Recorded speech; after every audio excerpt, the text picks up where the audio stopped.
Good morning, everybody. Uneducated Economist here. So in today's video, we are going to be talking about how the luxurious experiences of many people out there is creating the pain and misery that most people are now facing within our economy here in the United States and in many economies around the world. It's similar stories that can be told. It's getting harder and harder each and every day as people struggle to try and find the financing they need, the income they need to have and maintain what it should be considered a normal, or what many people would describe the American way of life. But yet this ability to acquire the things that people would describe as the American way of life is getting yet harder and harder every single day for people to achieve, and they question why it is that's taken place. Now, for some people, they don't question it at all. They just go right to blame, right? And like, I know who to blame. I can point the finger right at that person. And then in many ways, it's like, okay, so if we go down that line of thinking, we're going to have to figure out who it is that we can vote for in order to make the right decisions to put us in the appropriate spot, considering that we're not going to change the way that we behave. Now, that's what a lot of people are going to end up doing, but to know that what it is that's going on is not something that you're going to necessarily going to be able to change. It's something that has been taking place over the course of time, and to know how this is actually occurring outside of that of blame will then give you a much better understanding of how it is that you're going to deal with it. So let's talk about how it is that this separation really occurs between the rich and the poor, because it's luxuries. It really is the luxurious experience that people move into that starts to create the problems that we now see within the economy. And as many people want to point at, you know, politicians or corporations being greedy and manipulative and all that other stuff, and I would have to say, yeah, that's definitely occurring. Like, that's not deniable. You can't deny that stuff. That's actually, something that is very obvious when you look at it. But to understand that it's occurring because there's an underlying economic force that is essentially allowing it, or more or less creating the environment that allows it to happen. I mean, I guess that's the simplest way of saying it. So to think about it from the Cantillon effect. Now, for those of you who follow me on my channel, right, Cantillon essay on economic theory, I break this thing down constantly, and I left links down in the description to an Amazon affiliate link where you can go and buy this essay off of Amazon, but you do not have to buy the essay off of Amazon. You can get it for free over at the Mises Institute just by Googling Cantillon essay on economic theory. It should pop up right away. Now, once you start breaking that theory down and you start looking at some of the situations that are creating the good environment that we would like consider to be that of an ability to acquire the American dream, when we think about it in that fashion, like, how does this occur? We have to think about ourselves as being an industrious person, like we industrious nation or industrious, corporation or something. You're getting good at what you do. You're providing a skill, a service, a product, something that then says, yes, I can exchange this for the money. When you get that money, this is the beautiful part. You get to enjoy the new money, and this is where the problem really starts to lay. So let's think about it here in the United States. We experience this, and you can think about it as, again, a nation, a corporation, or just your own individual person. It goes down very similar, the same time, same way, right? Not the same time, but it goes down the same way. But people experience it many times at the same time. So now when we think about it, we rise an industrious nation, we rise in an industrious person, we get that new money in. And when we get that new money, what do we end up doing with it? We enjoy it. Now, for many people, saving is the thing that they really enjoy because they were looking for that security, right? They were like, okay, cool, I got it. Now I can be able to pay my rent on time. I can buy food. I can, do the things that I needed with life. And it comes really from having a savings that gives me the confidence that I'm good to go from here on. So a lot of people will get that savings first, but then once they get the savings, they feel comfortable, right? So this is generally how it ends up going. You become an industrious person, you rise as a nation, and you save. Production and savings. This is what builds a good, strong economy. Production and savings. Now, again, it doesn't matter if it's you as an individual or a corporation or an entire nation.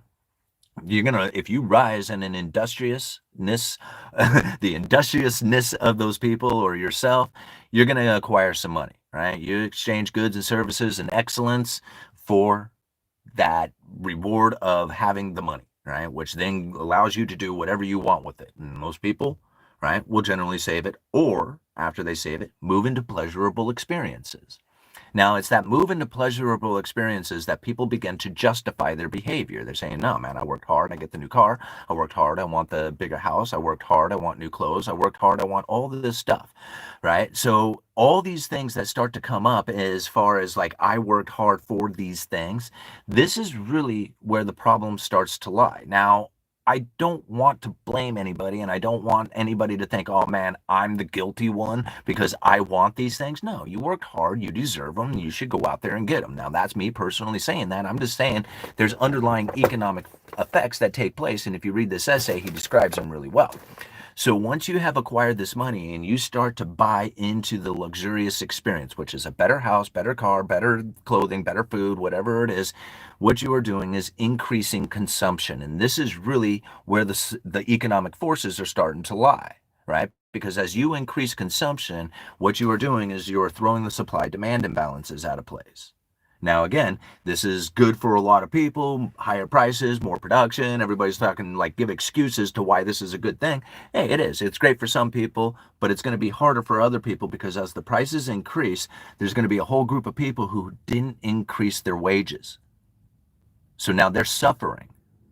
See, a great group of people are doing well. They had the money, they got it first, right? And they had access to it. They were productive. They were, acquiring it from their skills and being industrious, and they were able to increase their wages, increase their income, increase their standard of living. But there was a bunch of people out there who have lost access to that money. They haven't received it yet. And all the prices of everything have moved up because of all the consumption and the supply-demand imbalances that have taken place. So again, this is how a bunch of people at the end of the line really start to suffer. This is where the wedge is getting driven. So you can blame somebody for it. Who are you going to blame? Who are you going to blame for that right there taking place? Are you going to blame a government for making the situation better for you to be in so that you can buy into luxurious experience so that this wedge gets driven and you're going to blame government for that?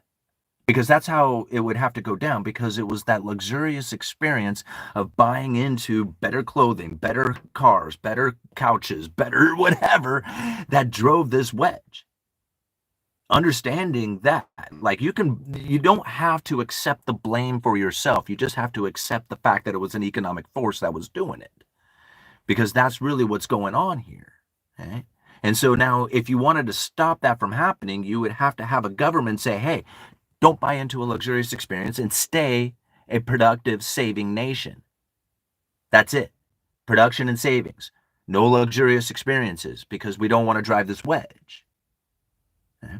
But that's not how a free economy, free nation, free-ish. I guess I shouldn't. I'm trying to describe it as it is. Oh, thank you, mamas. I appreciate you, mama. Thank you. Love you.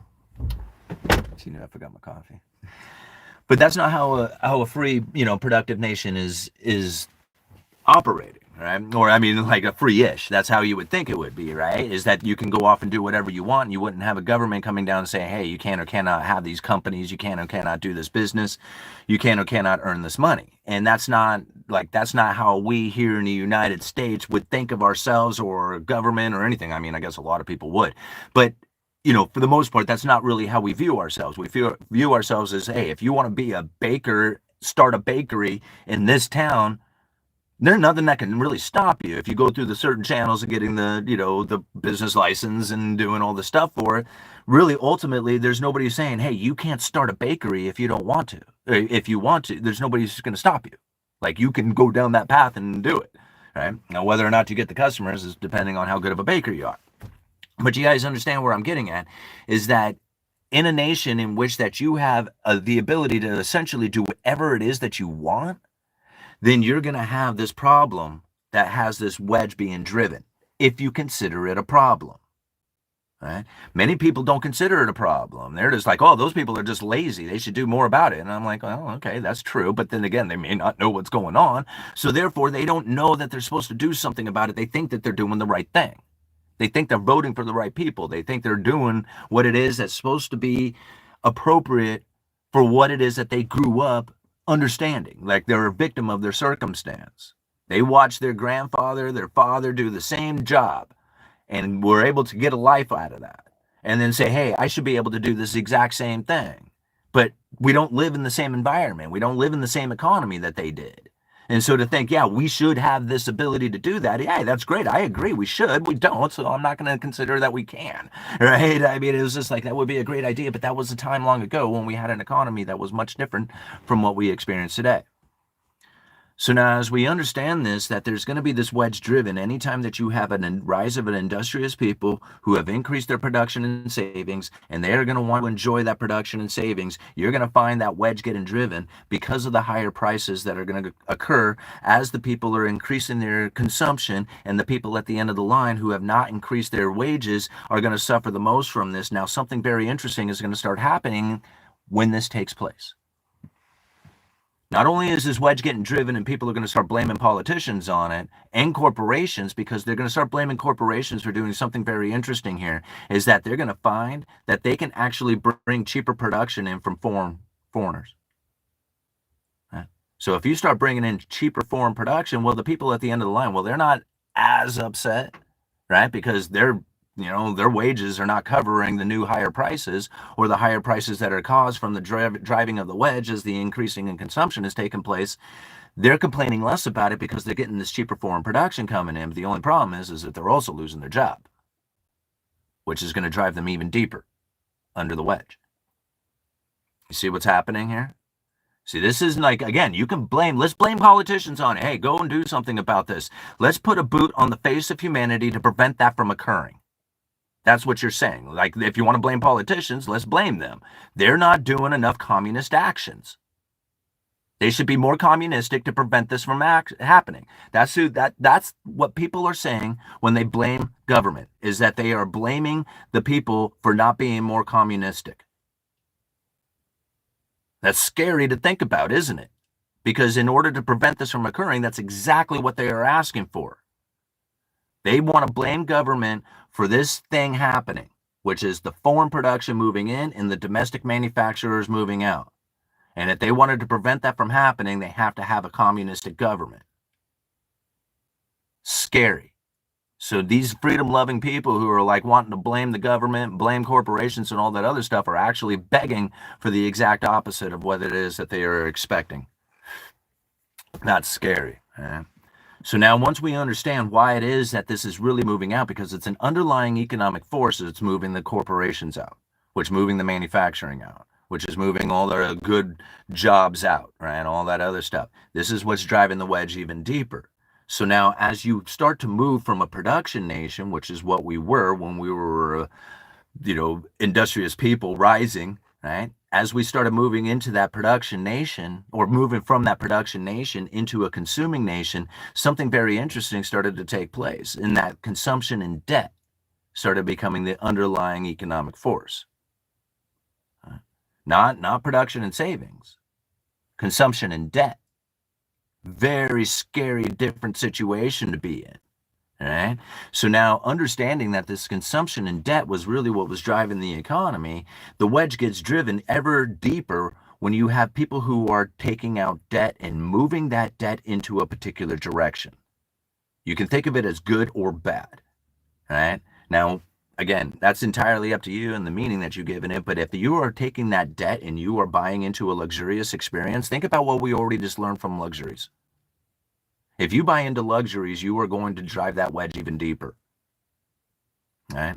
So here's a problem that ends up taking place, is that people will buy in to a luxurious experience using debt to do it. Not only are they driving the wedge deeper, but then they also automatically put themselves on the bottom side of the wedge because they are using debt to drive the wedge ever deeper. You see what's going on here? Right? This is why the problem that people are facing is of such a magnitude that there is no solving this problem. It's better to understand what it is that's taking place here, because every time somebody buys a new car, this wedge gets driven deeper and somebody moves to the bottom side of the wedge.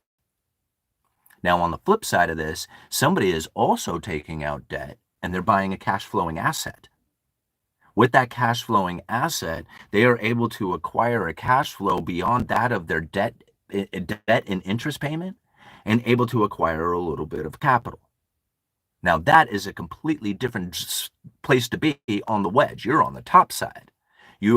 Some people have borrowed money, driven the wedge deeper, and moved themselves to the bottom side.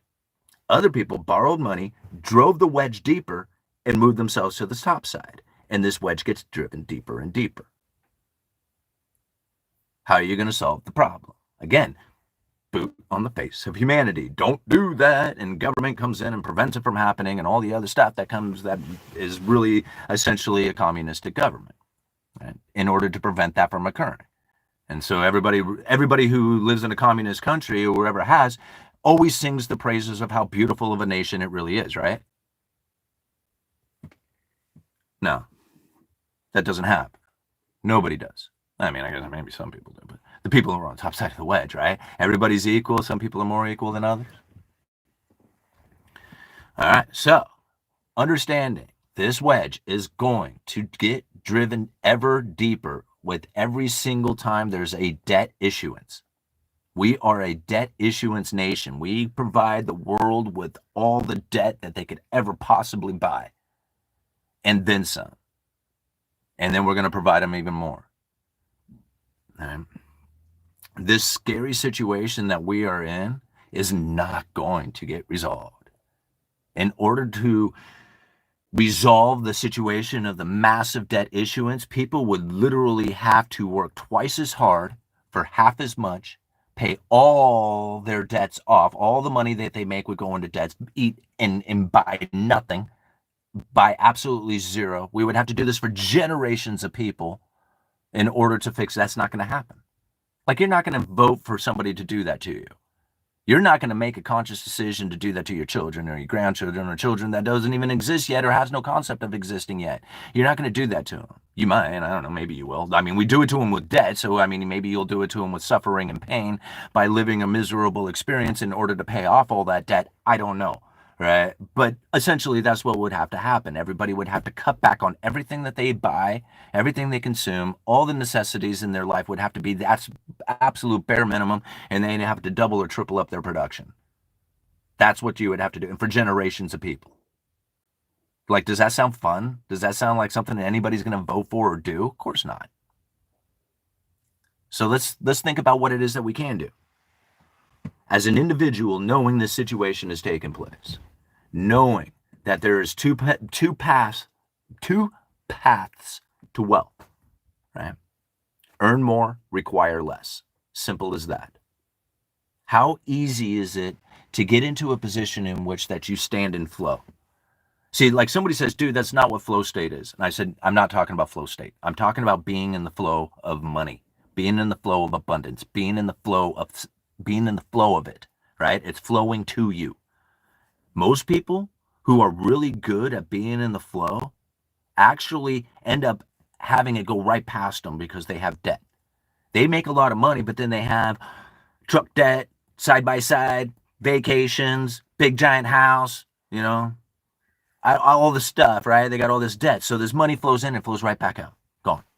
All right? They're staying right in the flow, in the thick of it, and can't hold on to any of it. It just flows right past them. Well, yeah, you're good at being in the flow, but you're not good at acquiring it. You're not good at having the flow come in and be in the abundance in which that you can have as much of the flow as you want. The flow flows right past you. Right? And you give it a justification. It says, well, I got the truck, I got the side-by-side, I got the, all the stuff. Like, well, okay, that makes you happy. Now you're stuck in the flow. You can't get out of the flow because now you have all this responsibility to be there. Okay? Now people are like, oh, I'm very frustrated about this. It's a very different story when you think about earning more, being in the flow, require less, meaning that you don't spend any of that flow. It just flows to you. How do you get this flow? Most people don't know how to get the flow. It's easy. You show up to work every single day. That's the easiest way to get in the flow. You show up 9 to 5. You trade your time for dollars. That's not hard, right? I mean, anybody can do it. It doesn't take any special skills or talent to get a job. All you have to do is just say yes, show up on time, be safe, don't steal. Right? I mean, it's like that doesn't take much. Most people are just looking for a warm body to be there and just barely perform their job, show up every day, and those are like a super employee. Just because they show up every day and they don't steal and they don't complain, don't take time off. Right? So you get in the flow in this fashion, and people say, well, it's not enough.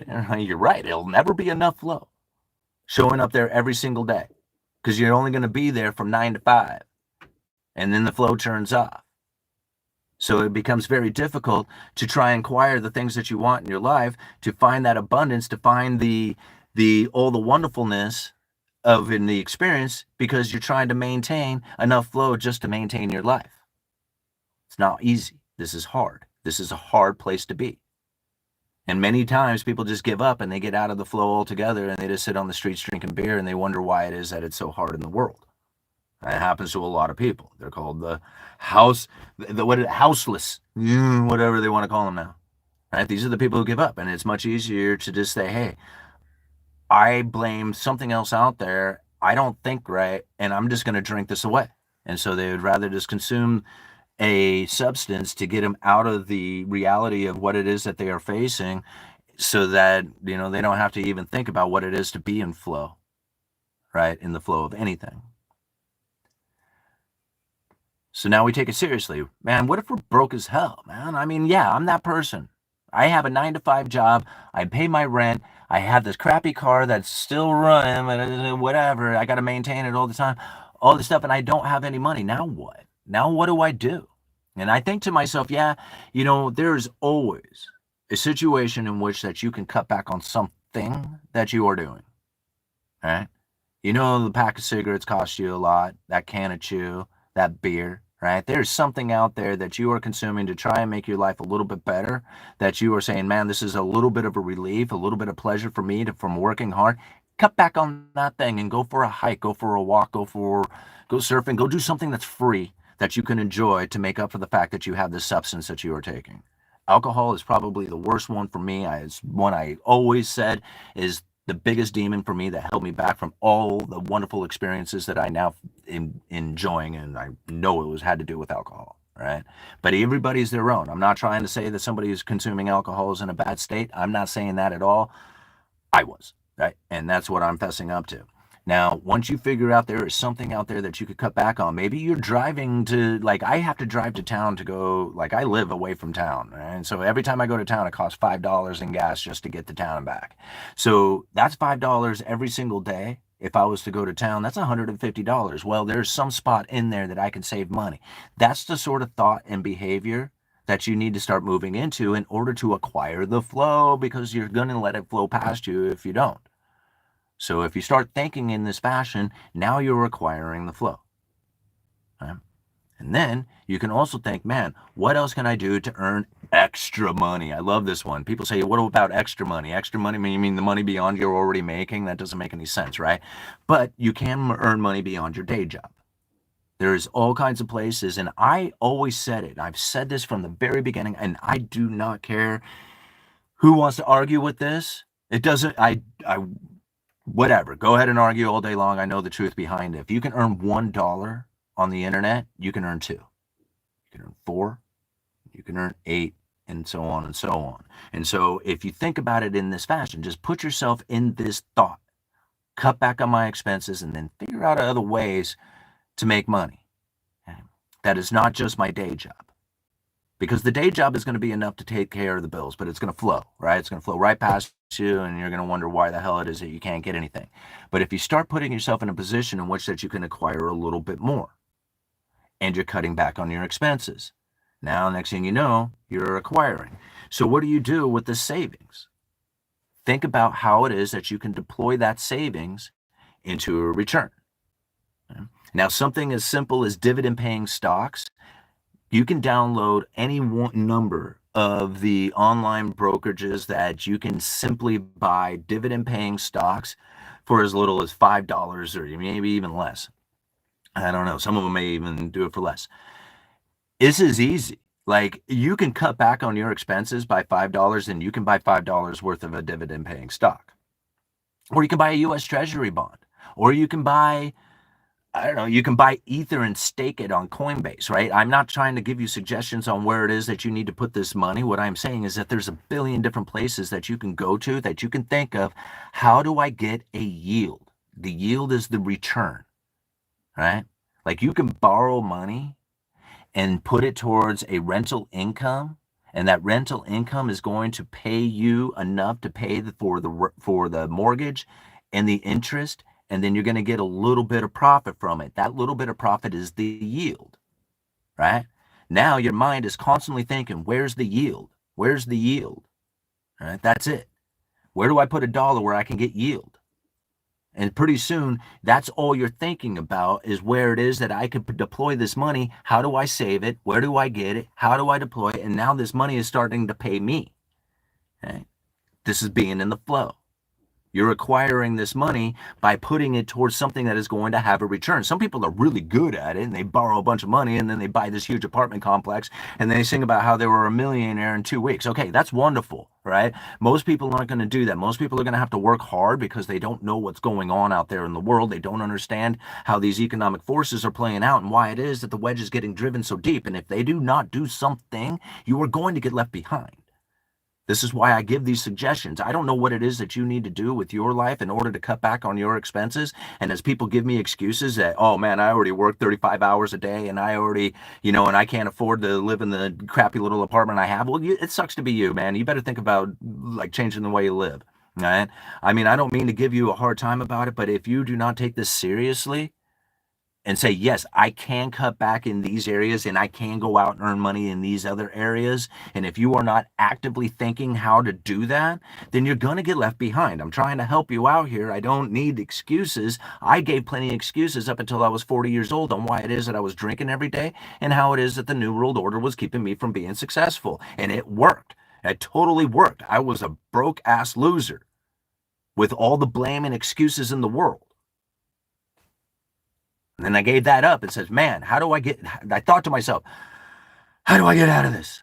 Right? How do I get out of debt? How do I get this done? Like if you are in debt, this is awesome. Think about it. If you are in debt, you have no better investment than to pay that debt off. There you go, man. Now you're in a direction. You start paying that debt off in an extreme fashion as quickly as possible. You are acquiring money, cutting back on expenses, acquiring money, and paying off that debt. I guarantee you, the moment that you are out of debt, boom, you are going to be in instantaneous flow. Instantaneous flow. Okay. It's one of the greatest experiences in the world is the day that you pay off that final debt and it's all done. Like, not only is it just like the feeling that you get just so overwhelming, and you cannot get that feeling by any other means other than paying off the debt, right? And once you have acquired it, you're instantaneously in the flow. Instantaneously, you are now in the position in which that you can deploy that money into all kinds of directions in order to acquire the things that you need. Because if you don't do it, you're going to be on the bottom side of the wedge. And it's going to get driven deeper and deeper and deeper. Man. All right, let's go through some of these super chats here, man. 28 minutes into this ranting long video. Man, I can't believe I'm so long-winded. All right, $2 from Chris 6 Strings. UE, liabilities versus assets. Absolutely. Liabilities versus assets, right? Whether or not it's costing you or if it's paying you. I mean, think about that in life in any way. Are you getting paid or are you paying? Always be in the position in which you're getting paid. Always. Never be in a position in which you're paying.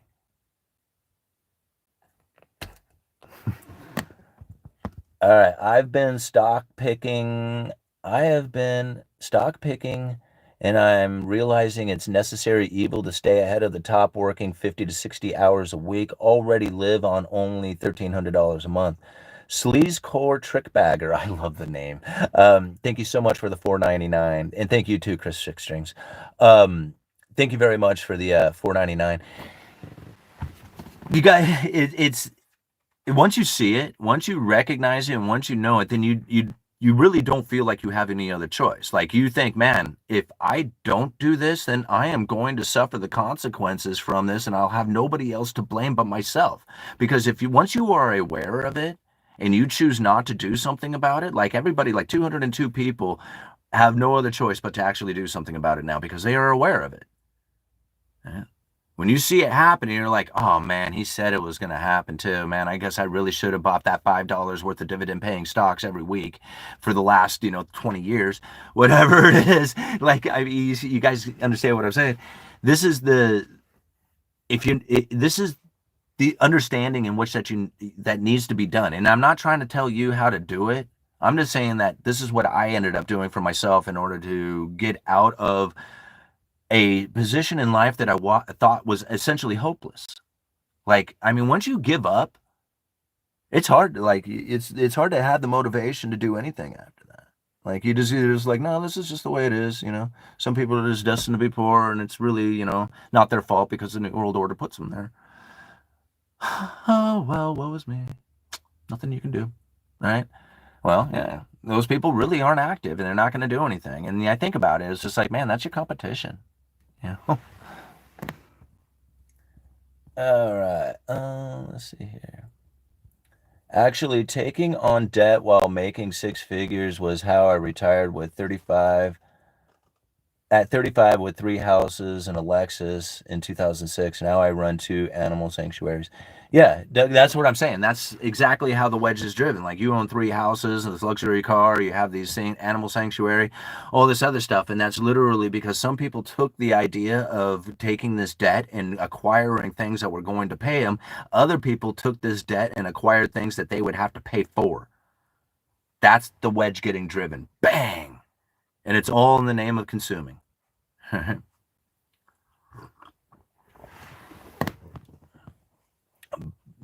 Boomer Sheila wants to go out in an Escalade today, but we say no. She's still constipated, but it's going to get hot. Oh, here, let's move on to the super chat. That's better. Okay, William G. Atheist #1. Thank you so much for the $5 Canadian. Are you there yet? Are the cracks beginning to form in the dollar dominance? No. Is it Trump going to bury your dollar?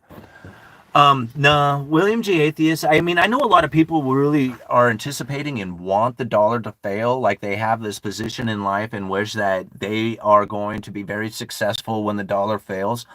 And I think that's like a very dangerous approach to investing is to invest in the idea of failure, right?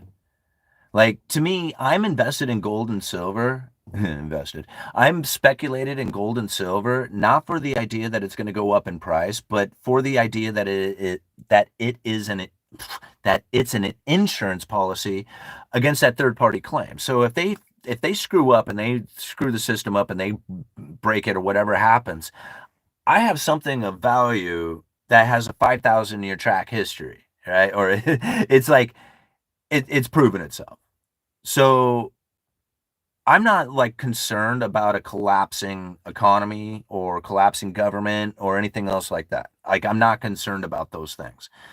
If it does happen, I think I'm in a position in which that I think I can handle it. Like I've, you know, studied a lot of, you know, failed economies, failed governments, failed, you know, societies and stuff like that, and understand that it's not going to be an easy thing to go through. And most likely you're not going to be able to like live day to day on your silver holdings. It's really going to have to transfer over to generations that have to overcome the problems that are seen within society. Like you can't use it to live on. You're not going to use it for survival purposes. You're going to use it for transferring over to the other side of the problem. But you have to have it the entire time, which means that you have to suffer the consequences of everything else going on out there that the rest of the world is experiencing without the gold and silver, right? Because you're holding on to it until those better times. That's the problem that most people face with it, right? Is that they're like, well, I'll be fine. I have gold and silver, so I'll have plenty to eat. I'll just trade it. No, yeah, you're going to trade an entire ounce of gold for a loaf of bread because when you're starving and that's your only means, you will give it up right away. You will give it up instantaneously for a very little sum. Right? And because this is what I've read about many times. I've even had people tell me who wrote emails to me talking about how it is in Cuba when they failed their grandparents, when the Russians, you know, were there and it was awesome and everything was going well. You know, they were talking about having these muffin wars and stuff because the Russians gave them so many muffins to the schools that they didn't have, there was more than they could even possibly eat. So they would throw them at each other and stuff. He was talking about these games and stuff that they would play and how awesome everything was until everything started to collapse. And then when there was no food, the grandparents had these gold coins. They gave it up right away so they could eat. And then it was gone and they were still hungry. right? And that's what happens many times, as people are not considering holding on to it through that. They have to have other ways of eating, just like everybody else. Whether you had the gold or not shouldn't make any difference on how it is that you're trying to acquire and survive. The gold is something you're trying to secure to get through all that stuff. So when you're on the other side of that, you're going to have the best possible position for expansion. You're going to be able to move on to greater and better things, but you're probably not going to be the one. It's probably going to be your kids or your grandkids. Understanding that is very depressive for most people who look at it and say, no, man, once the whole collapse is going to happen, I'm going to be driving Lambos. Yeah, that's a good one, man. No, you're not. No, you're not. You're going to have it either all stolen from you, or you're going to give it up so you can eat, or you're just going to have to suffer like everybody else does so you can actually hand that stuff over to future generations so they can do something with it. That's what's going to happen. Sorry to tell you. All right. Good luck with your guns and everything else. Maybe you can protect it. Right? You sit around with your guns in your house, and me and my gun, I'll protect all this stuff. Like, good luck, man. Like, I know how to use firearms. I don't have any intentions on trying to stand my ground against a maraud of people who are going to come and hoard and take everything away from me. Go and pillage everything. Oops. All right. Scopio Africanus, thank you very much for the 5.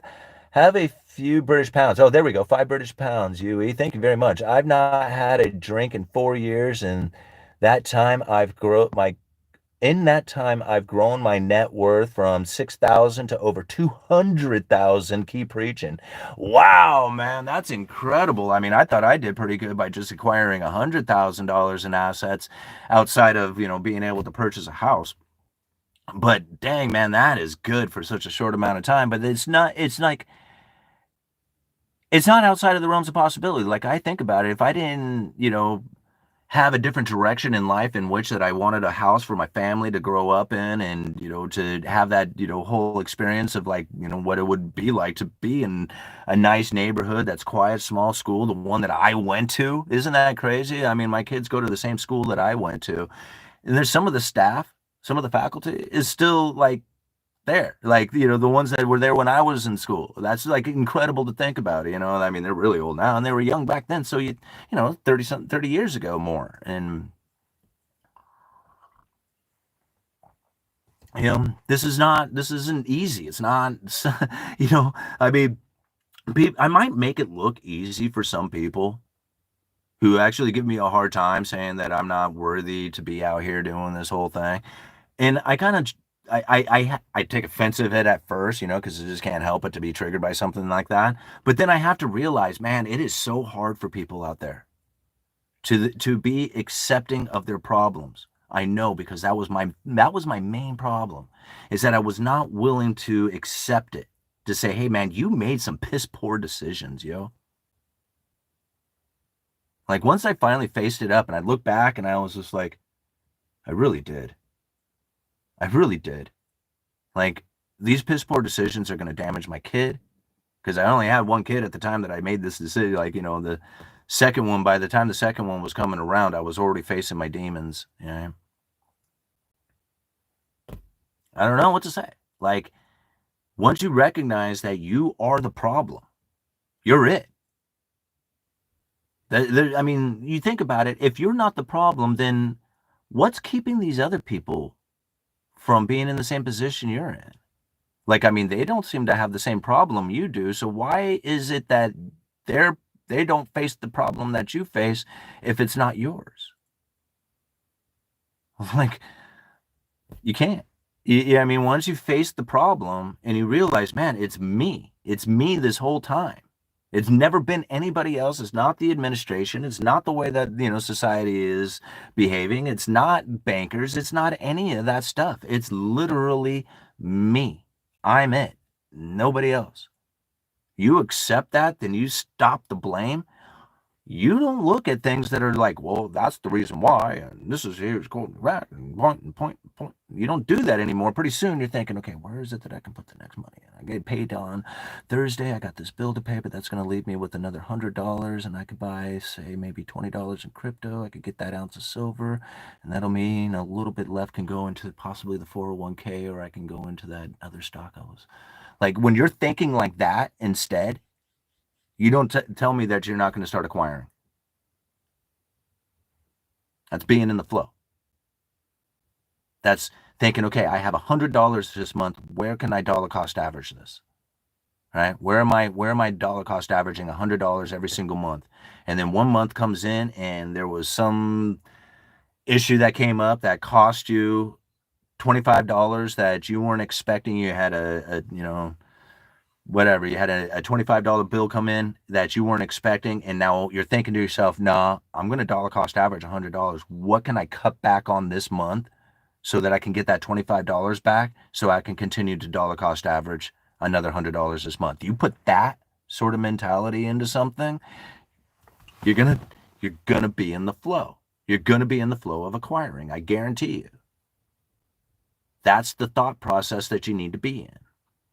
Because once you're in that, you're not thinking about where to blame or anything. The energy doesn't, the time that it takes you to think about the blame is as opposed to taking the time to figure out where it is that you're going to put this $100 as far as a dividend paying stock or a crypto or something, gold, silver, treasury bond, a saving to team up in a real estate deal. I don't know, like whatever it is that you have going on there, when you start thinking down that line, I guarantee you the subconscious will start bringing you other energies in the world that are similar to that, and you will find the experience that you were looking for. If you don't do that, what you're going to do is end up finding Fox News and try to have conversations with people from the talking points that you saw on Fox News or CNN or whatever, media outlet that you had. This is a power pendulum that only gives power to that stuff that's behind you that you saw there on that screen. You turned around and you started talking to people and you were giving power to somebody else. Think about that. All those issues that all those people talk about, how many times did you get so passionate about this particular issue that they were talking about and it just fizzled out and nobody ever cared and nothing ever came from it? That was them zapping your energy from you. They got what they wanted. They wanted your attention. They wanted your energy. They wanted your thought power. They got it. And then they left you depleted with nothing left. And you could have been spending that whole time thinking about where it is that you could be standing in the flow. But nope. You see, the problem that most people end up facing is that they feel the triggering energies of emotions that come from watching the mainstream media news. And they like it. They like the feeling they get from it. They like being mad. They like being happy. They like being sad. They like being, all the emotions. They like to feel all of it. They want to feel an array of emotions. All right? People want to feel it all. And they get it by doing that. But when you start thinking logically, well, that's really boring, and you don't get a whole lot of emotion attached. I mean, sometimes you get emotional when you see like the crypto run as high as it does, and you're like, whoa, holy crap, that was a lot. That's kind of emotion. That's kind of exciting. And the same way when it goes the other way, it's like, man, this shit's volatile. It was like you get the emotions from it, but you learn how to handle it. When you do the other way, anger, happy, that's the way, yes, whatever. You get all the emotions from it. Kellen Lee, thank you for the $4.99. Been enjoying your videos. Definitely a different perspective. Well, thank you, Kellen Lee. I really appreciate the $4.99. The support for the channel is really awesome of you guys. I mean, with all the thumbs up, we got 87 people who have hit the thumbs up, 215 people watching, $22.77 in super chats. You guys are awesome. This is like, I can never thank you enough for the support for the channel with everything that you do, from the comments to the likes to the shares, especially the shares.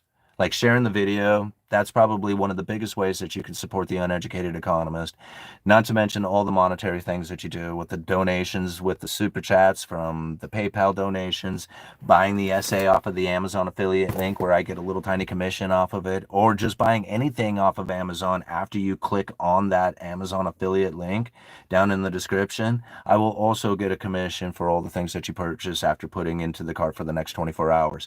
So there's all kinds of ways that you can support the uneducated economist, and I cannot thank you enough for all those things that you do for me. Honestly, from the bottom of my heart, it's just absolutely changed my life. All right, moving on. Thank you, Brody, for being here. Is All Nighter up in the house? I haven't seen him. I was just curious how he's doing up there. Do you think gold revaluation could happen? M Rider 777. I think it could happen, but I don't know if that's really going. I think it's a hypothetical that is probably not going to be any kind of real event that happens within our monetary system. What we are going to experience, like if you really want my true belief on what is going to happen, it's going to be stable coins going to represent that of the central bank digital currency. Right? They're not going to have, it's not going to be like a Fed coin. It's going to be these stable coins. Stable coins are going to be regulated by Congress. The Federal Reserve is going to continue to operate their monetary policy the way that they always have. That monetary policy will transfer right into whatever is being backed by the dollar. So these stable coins will have the monetary policy built right into it, just simply from the fact that they are backed by the dollar. This is what I believe is going to happen. The conspiracy theories and all the ideas that can come around it, yeah, there is a lot of stuff that we can talk about when it comes to the hypothetical situations that come after that. But that simple little description of what I said, the dollar being used to back stable coins, dollar policy being transferred right into the stablecoin being regulated by Congress or by the government, right? However you like, whether they build a banking regulation system or whatever it is, or stablecoin regulation system, or however that works. Like I don't know how they're going to regulate that, but that's how I believe that it's going to happen. Anything else, like any kind of partial gold backing or like a crypto, like a Bitcoin backing or anything like that, I think that's all.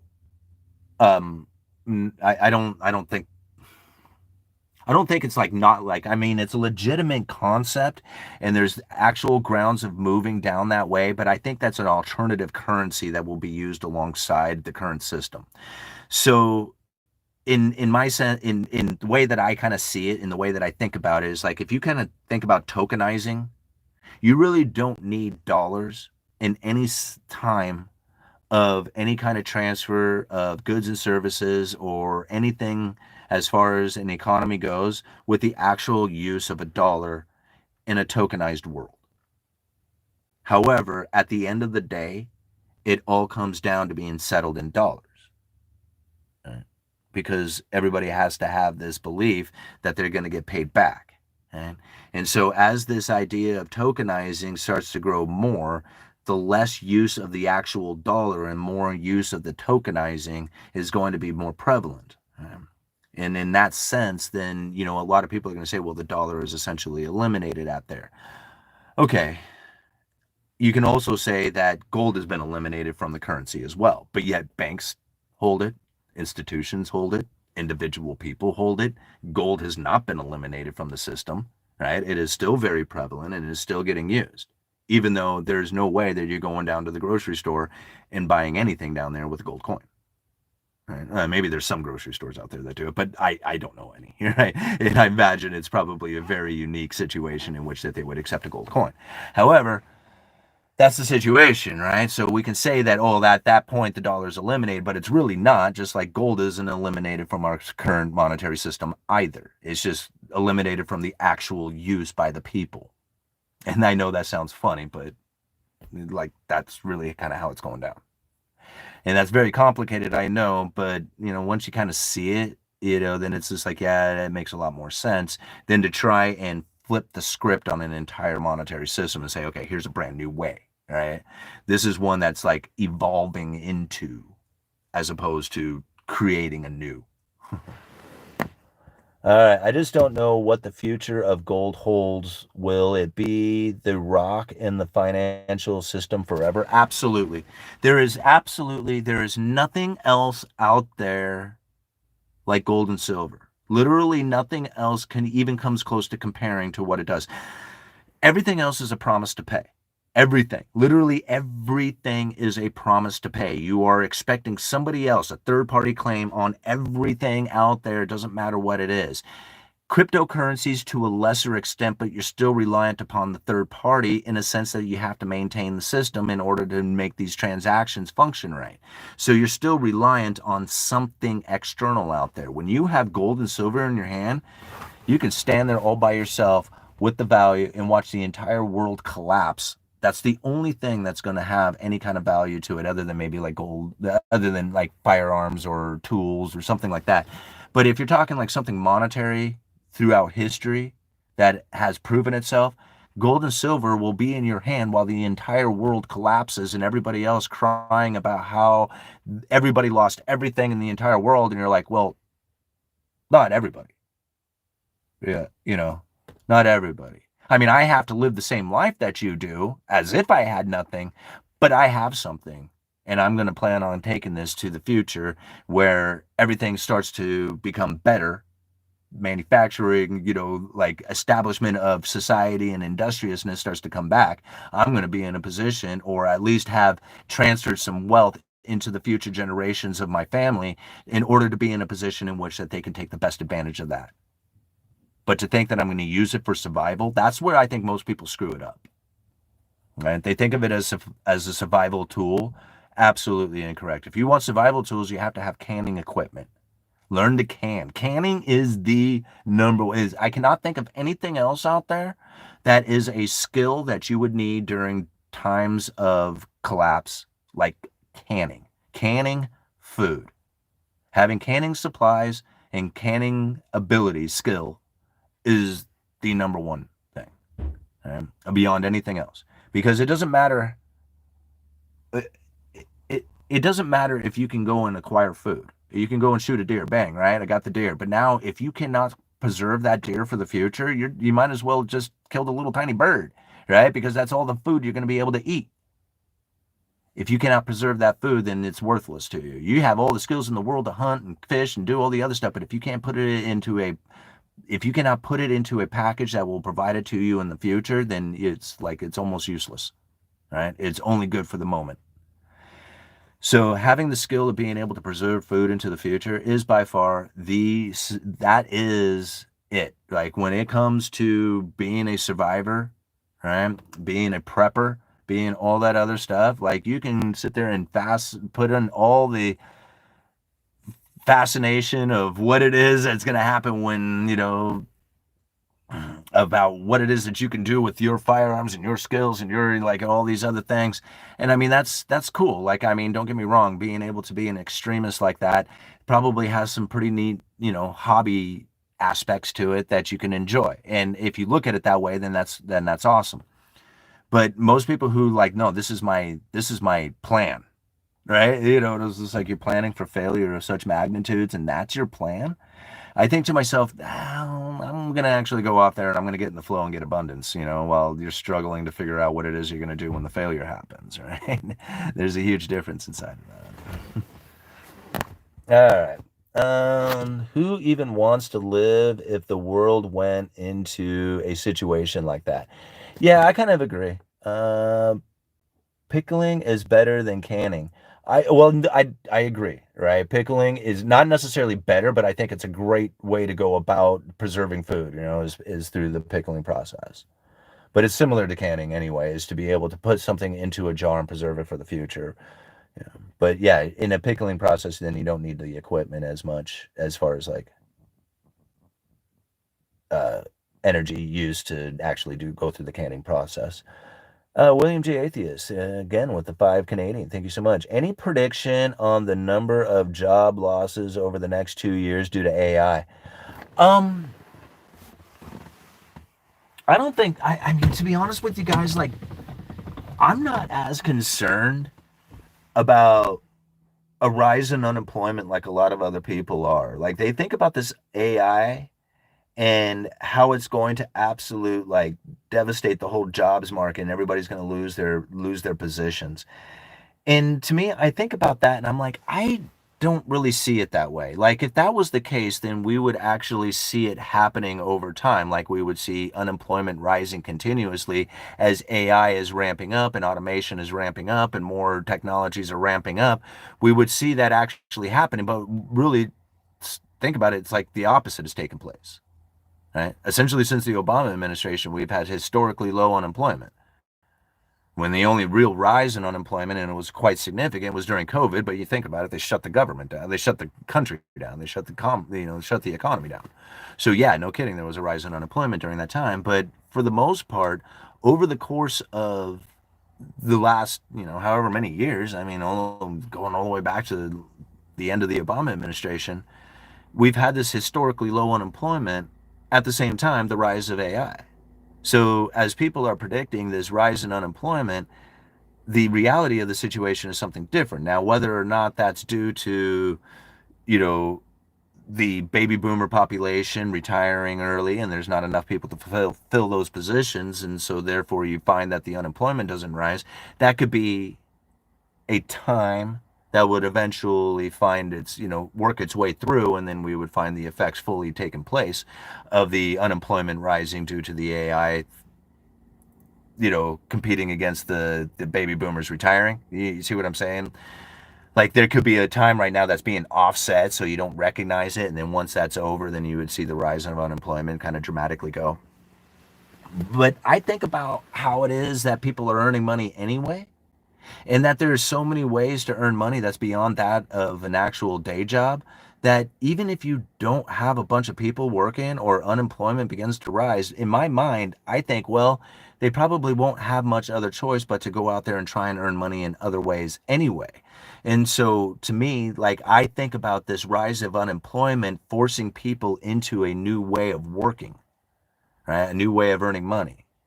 And you know what could happen from that, as that starts to ramp up and people start to find that they can earn money doing other things than what their typical showing up 9 to 5 job was doing for them. And so, like, we don't know how that would work. Even the use of AI could then give people the ability to earn money where, before they couldn't do it.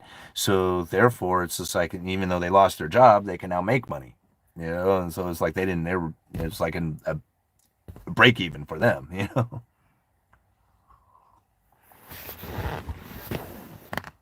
All right. Let's see here. I think AI will bring UBI to the forefront much quicker. I think UBI is coming anyway. I think that they are going to have to figure out a way to force feed money into a consumer, because we're a consumer debtor-based economy, and if the debtor is saturated and cannot really advance the consumption through the debt issuance, then they're going to have to figure out a way to take out the debt themselves, meaning like, the government or the banking system of some sort, and force feed the money right into the people to be a consumer, because that's what essentially it is, right? A consumer debtor-based economy. The top 20%, they can borrow money and still consume. In fact, they're basically the only consumers of the economy right now, is the top 20%. So as the bottom 80% fall away from being a greater portion of the consumption, like, as time goes on, the top 20% are going to do more and more and more of the consuming. They already do about 70%. I'm assuming about 70% of the consumption. I couldn't find the exact number of it, but I'm guessing it's between 70 and 75% of the consumption. The top 10% do 50% of the consumption. This is what's crazy, right? So the top 20% do about 70% of the consumption, and then the 80% of the people do about 25 to 30% of the consumption out there. So 80% of the people are doing a very insignificant portion of it in comparison to what the top 20% are doing. When you give out a bunch of debt issuance and the people borrow that money, well, they go out there and then they consume, right? So you can get a little spark out of the consumption from the bottom 80% if they go out there and buy cars and go on vacation, spend that money, frivolously or whatever it is. You can get some spark of consumption, but essentially that's short-lived, and then they have to postpone consumption in order to pay for that, which essentially drives them even farther down the consumption line. And now the top 20%, they don't face that same problem, as they are borrowing money essentially to put more money in their pocket. And when they are consuming, they are doing the majority of it through the through either an abundance of income that they have positioned themselves for, or through the abundance of investments and, the capital gains that they get on those. So this is really how the economy is going. And so, like, how do you deal with the bottom 80%? You got to get them consuming, right? And they're doing less and less and less and less of the consumption, and eventually they're going to be doing no consumption, and it's only going to be the top 20%. And there's going to be this huge giant wedge of inequality between the two of them, as the people at the very bottom of the line will essentially be doing no consuming. They'll be dirt poor, and then you'll have like this huge upper class of people who were able to acquire the things that they need in their life and have that flow of an abundance coming to them. I know it sounds crazy, but you think about societies that has this major inequality difference between them. This is essentially what's going on there.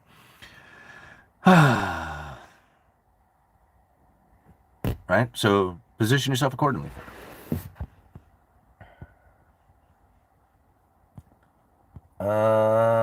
Jesse, thank you so much for the $5. Man, you guys are so awesome. Thank you so much for all these super chats this morning. We're an hour into it. Really, I was just going to go for about an hour, but you guys keep hitting me up with these super chats, and I'm just too excited to keep, to quit now. So thank you so much for the $5. And it was just not even a question or a statement to go with it. I just appreciate the support for the channel, man. All right. Do you think we'll become more of a third world country type country? No, because in that's whole thing, like, as the bottom 80% of the people who are doing less and less consumption, they're going to start feeding them the UBI, right? They're going to create a consumer. They need to create a consumer to buy the world's stuff. That's what's going on here. The world produces stuff, and the United States is essentially the buyer. And so if the top 20% is doing the majority of the consumption, you can get the bottom 80% to consume just simply by force feeding them the money. Just here's a bunch of UBI. Go out there and buy a bunch of Chinese crap, because really the economy is buying of foreign production and selling it to each other. Forcing other people. All right. Will you sell your Bitcoin silver this time around? We could peak in the silver Bitcoin this year. I have no intentions on selling any of my Bitcoin. I did unload some silver to buy this Suburban, but really that's how I've gotten a lot of my vehicles. Not a lot, 3 of them, right? I've gotten 3 vehicles by trading silver for them. This happened to be one of them. Buying some of the silver back, I offered up like a really good deal to some people that I know. So essentially the deal went, here, let me just explain it. I got this Suburban for $3,000, but I didn't want to spend the $3,000 that I had in cash. So instead, what I did is I took 100 ounces. It was 10 10-ounce bars, and I used it as collateral to secure a $3,000 loan. So essentially, I sold it for $30 an ounce, right? 100 ounces, $30 an ounce, $3,000, with the promise to buy it back at a 10% interest. So I'm going to buy each 10-ounce bar back at $330. Now, I know a lot of people were like, dude, that's a horrible interest rate. And they went on and on. And I'm like, hey, I would have paid $3,300 for the Suburban anyway, right? And that's essentially what I'm going to end up paying for it by being able to secure this loan using silver. Now, I kept trying to talk to the guy into keeping the silver, and he's like, no, I really want the money. So I'm buying back the silver, right? Buying back these 10-ounce bars. A couple of guys are like, hey, man, are you really offering that silver up for anybody to buy? And I'm like, no, and I'm like, I'm not. However, since you're a coworker and you're a buddy of mine, would you like to buy one of these 10-ounce bars for $330? And, couple of the guys there at work said, yes, please. Can we do that? Absolutely. Right. So they were able to pick up these 10-ounce bars for $330, even though today silver price is at 38. So they're picking up $380 spot price 10-ounce bars for $330. Right? Pretty good deal. I'm basically buying back my own silver with the 10% interest, but this is how the deal is going down. So after I let a couple of these guys buy the silver, I bought back now, right? The deal is done. I got this Suburban, right, with a secured loan from silver with a purchasing of it back at 10% interest, which actually puts the purchasing of that silver $5 under the spot price. This was an amazing deal. It like worked out so well for everybody who was involved. And in fact, the guy kept one of the 10-ounce bars. He was just like, okay, no, I don't want to give them all up. I'm going to keep one. All right. That was awesome. That's how I work the silver deal. Right. So I didn't necessarily want to give up my silver, but I ended up giving up some of the silver just to put, like, because these guys I like, they're my buddies or whatever, and they haven't positioned themselves for silver. One of them just came into some money, so he's looking to place it into something, and I was like, hey man, get one of these 10-ounce bars. It's a perfect timing for it. It leaves me of the debt essentially. And then another guy, he just had a kid, so he wants to buy silver for his kid. And I was like, hey, awesome deal. Pick this one up. It's a super good deal for you. And that's like, and that's a good thing that I could do for my buddies, right? And to help me out. That way I didn't have to, necessarily pay the loan back. And, the other guy, he made his money, made his 10%. I mean, it was just like, it was a deal for everybody. It was so awesome. All right. Frank, $5. Hey, Simon, if UBI is implemented, won't that affect aggregate demand to the point where it will become a new poverty line? Absolutely. Oh, God, you talk about driving a wedge between the rich and the poor. If you implement UBI, it will be ungodly the amount of inequality we will face. It will be ridiculous. It will be absolutely ridiculous. There's no way that you're going to be able to govern it well enough. Because people are going to take that money and they are going to blow it on a good time. Other people are going to take that money and they are going to separate themselves from the poor. That is what's going to end up happening. Anytime you inject new money into the system, you will have a separation between the rich and the poor. Go back to the beginning of the video and watch it again, because that's exactly what's happening. Anytime you ever issue out new debt, new money coming into the system, you are driving the wedge of inequality. I don't care who you give it to first. I don't care what you think you can do with it as far as governing. If you inject new money into the system for the point of consumption, you will drive a wedge between the rich and the poor. The poor will do stuff with it that will force it right up into the hands of the rich.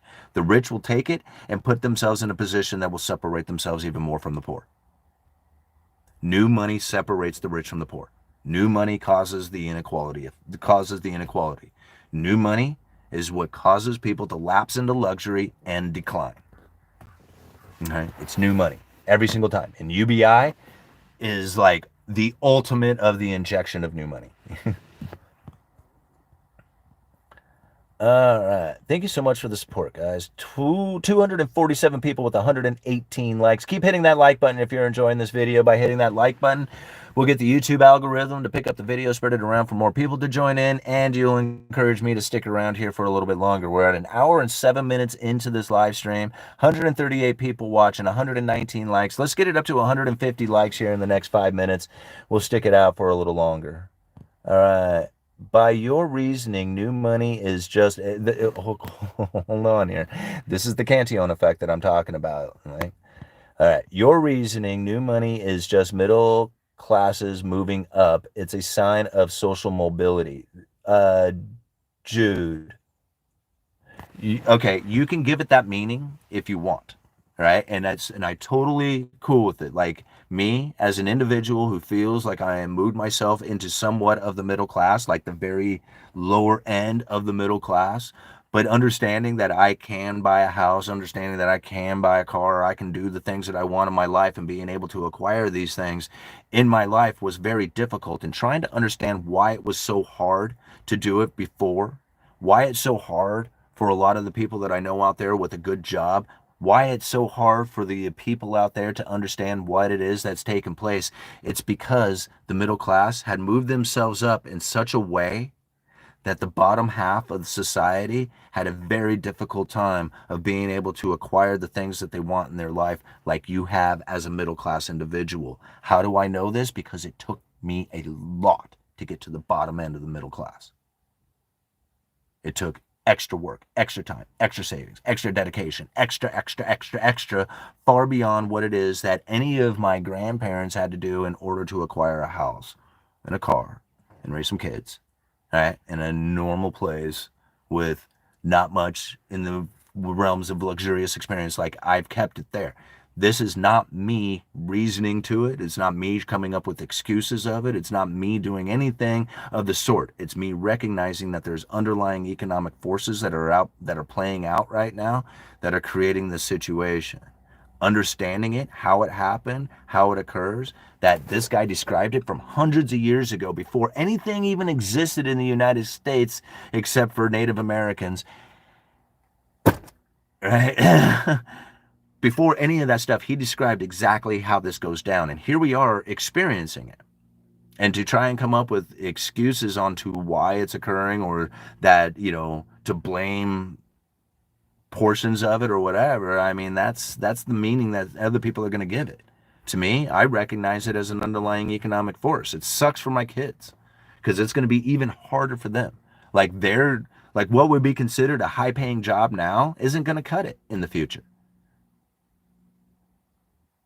It's not going to cut it. If you introduce UBI, he will be forced to have UBI on top of his what would be considered a good job right now in order just to make ends meet. Because if they have UBI, the wedge is going to get driven so deep that the higher end of society is going to be so far above the bottom half that the ability to get there will be essentially impossible.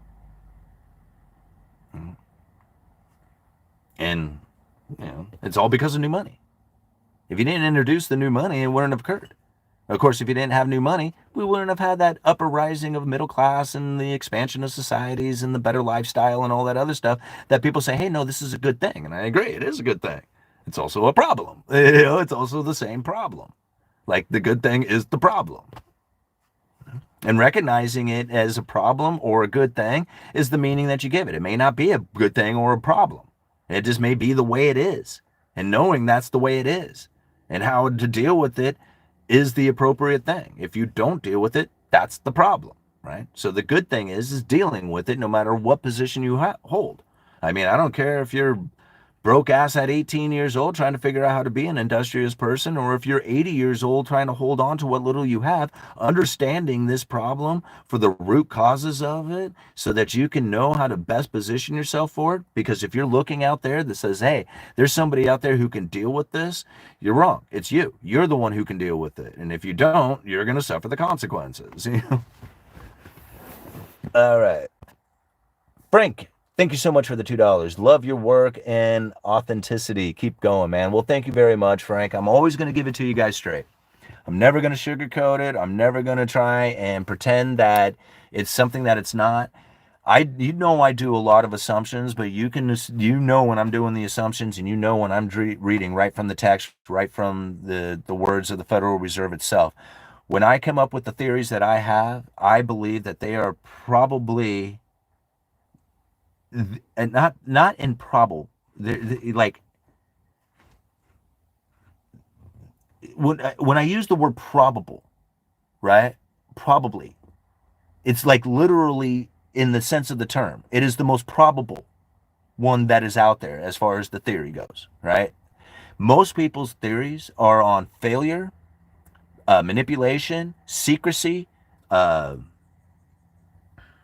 don't know, whatever. Like, they put this idea out there of this mystery aspect to it that can be assumed by the realities of what you see, right? See this is how they manipulate you. See this is, all the other things. And even I kind of do it in a sense, but then I back it up with their own words. Like saying, hey, if they are manipulating you, they're using specific words and sentences that will alter the asset prices. That's their word saying it, not me, right? Like, I mean, I'm repeating them, and I'm assuming that they're probably pretty serious when they are stating this, that they're using specific words and sentences. So to me, it's just like, this isn't a mystery of manipulation. This is like straight up confession.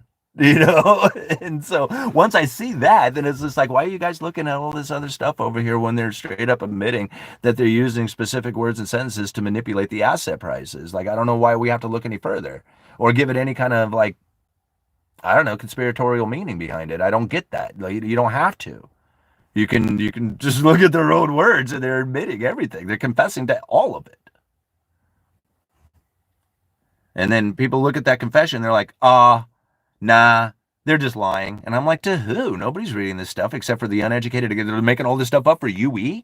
UE is the only one who seems to have this theory. So they made up this entire thing to confuse the uneducated economist and the members of his channel.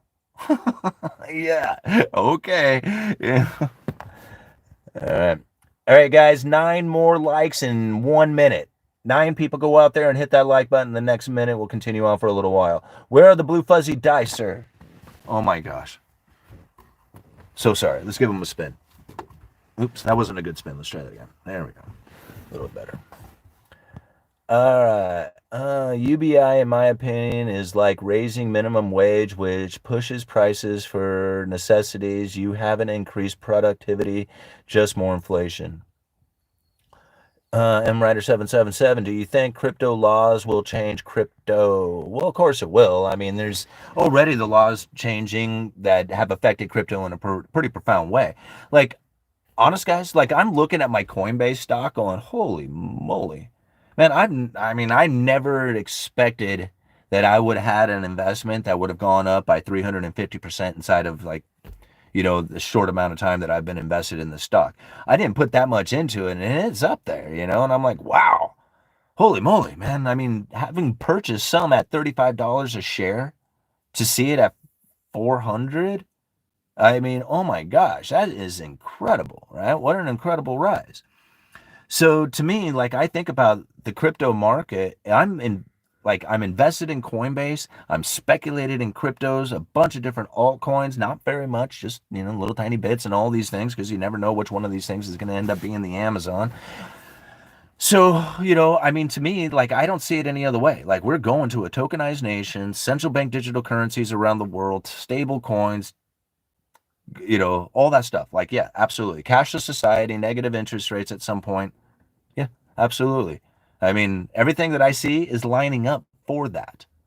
The ability to take cash out of the system will be so easy for them here in a few years that most people won't even recognize that it happened. One day they'll just look around and they're like, nobody uses cash anymore. Where is it? And they'll be like, oh yeah, where did that stuff go? It'll be slow for some people, but a huge chunk of society, of commerce, of the consumers, they'll be out of cash before you know it. Like the actual economy of consumption, that will almost be its own economy. It will be in a crypto tokenized sphere, and then everything on the outside of the cash will be like private transactions, black market trades, stuff like that, and that will get smaller and smaller as the commerce will eventually squeeze it out. William G. Atheist with the $5 Canadian. We got UBI will have to happen. We are less than a decade away from robots building vehicles 100%. Very few employees. Yeah, and then in that sense, I also think about it. It was just like, if you are to that point, then you won't actually, like, I already think to this point, you're going to have to be really super wealthy in order to own a vehicle. Otherwise, you're going to be buying a vehicle. And most likely, if you're buying a vehicle, you're going to have to be super wealthy to begin with. All right? Or not super wealthy, but fairly well off. In order to be buying a vehicle, you'll never actually own that vehicle, because by the time you make the payments on it, you'll probably have to get rid of it for, lack of battery life or whatever, maintenance issues that will come with it. You're just basically going to have run through the vehicle by that time. So really, by the time you own the vehicle, you really won't even want it at that point. So most of society is going to experience vehicle travel through ride share. Like they're going to be doing Uber or Lyft kind of things, or something of that style of travel is going to become the most prevalent way, because you got to think about it. There was a time when a 16-year-old kid could go down to the wrecking yard, buy a car, and then work on that car with his buddies all summer and have a vehicle to drive. If you can't do that anymore, how few vehicles are going to be experienced out there? I mean, you think about it. There was a time when a 16-year-old kid could go down to the wrecking yard, buy a vehicle, work on that vehicle with his buddies, and then have a vehicle to drive for the rest of his high school. These are vehicles on the road. If that vehicle is on the road, then that's abundance of vehicles. Well, if you can't do that, a 16-year-old kid can't go, well, I mean, maybe somewhere, somehow, there could be that situation. But for the most part, the story that I told back in the 50s and 60s, even into the 70s and 80s, was still told. But now that isn't going to happen. So this 16-year-old kid who used to be able to acquire and own a car is not going to be nearly as capable as somebody who has a job making $100,000 a year to buy one of these new vehicles. That's really only going to last them a few years before they're going to have to get a new vehicle with it. Like, you're going to have to earn a lot of money to do that. And if you're poor, you're just going to have to be without a vehicle, because getting a vehicle for you is going to be a very difficult task, since you just can't go down there and get a wrecker and fix it up, right? Maybe in some cases you could do that, but for the most part, that's not a story. That's not a story that can be told.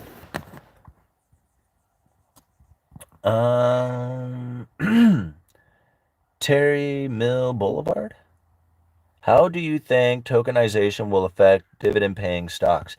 I don't think you're really going to notice much difference inside of it. It's just all going to happen. Like, most of the tokenizing and stablecoin transactions and all that stuff, it's probably not going to really be noticed as far as a difference by the average person. They're going to swipe their credit card. They're going to do their online transaction. They're going to go down to their bank, and deposit their check or whatever, and it probably won't even be a depositing of check. They won't even notice it. Like, they won't even notice what's happening. But in the background, behind the scenes, there's going to be all these tokenizing, smart contract transactions, all kinds of stuff that is actually facilitating the trades. But to them, it's just going to be a swiping of a card or an internet or a phone transaction or something like that. So it's probably not going to even be noticed. Like, most people aren't going to think, like, how do I work the tokenizing world? It won't work like that. You're gonna go up there, you're gonna buy a bottle of juice, right? It scans the QR code on the juice. It recognizes that bottle of juice, as opposed to all the other bottles of juice that look exactly like it with the same label. This one has a different QR code. It recognizes that bottle of juice, right? And you think about it, from that point on, everything that starts to happen from the transactions, it knows about it. It knows when it was bottled. It knows the farm that the contents came from. It knows the trucks that it was delivered on. It knows everything about all this stuff through these smart contract applications. It's connecting all this stuff together. Now, for most people, they're not going to think about it. They're going to just go over there and go, bink, and then drink their juice, and that's that, and that's going to be the end of it. But behind the scenes, there's going to be all this stuff that actually happened as the tokenizing of all these different things start interlocking together to form the commerce or the economy that we are facing today. It's going to be so complicated and mind twisting and stuff like that, but yet most people won't even know how or why, or even give a care why that it's occurring. you know And when you do get someone on the phone, they either in India or I don't know, wherever that is. Okay. I haven't heard an American on the phone since 2012. Oh, you guys are talking. Okay. At certain point, using cash will seem like an indicator of criminal activity in the public consciousness. Yeah, and I can kind of see that already. Like, how many people, like, I used to think it was pretty funny when people were like, Bitcoin, oh, that's only used for illegal purposes. And I'm like, no, come on now. Illegal purposes? Like, if you want to talk about a currency for illegal purpose, you have to stand in awe of the United States dollar, right? I mean, that's the currency of illegal purpose. I mean, drug dealers and all these other people, they don't want gold, they don't want Bitcoin, they all want dollars. Everybody wants dollars, right? The dollar is the currency of criminal activity in every sense of it, like all the way from the low-level criminal activity all the way up to the highest levels you could ever possibly imagine. Right? It's the most criminal activity currency in the history of time.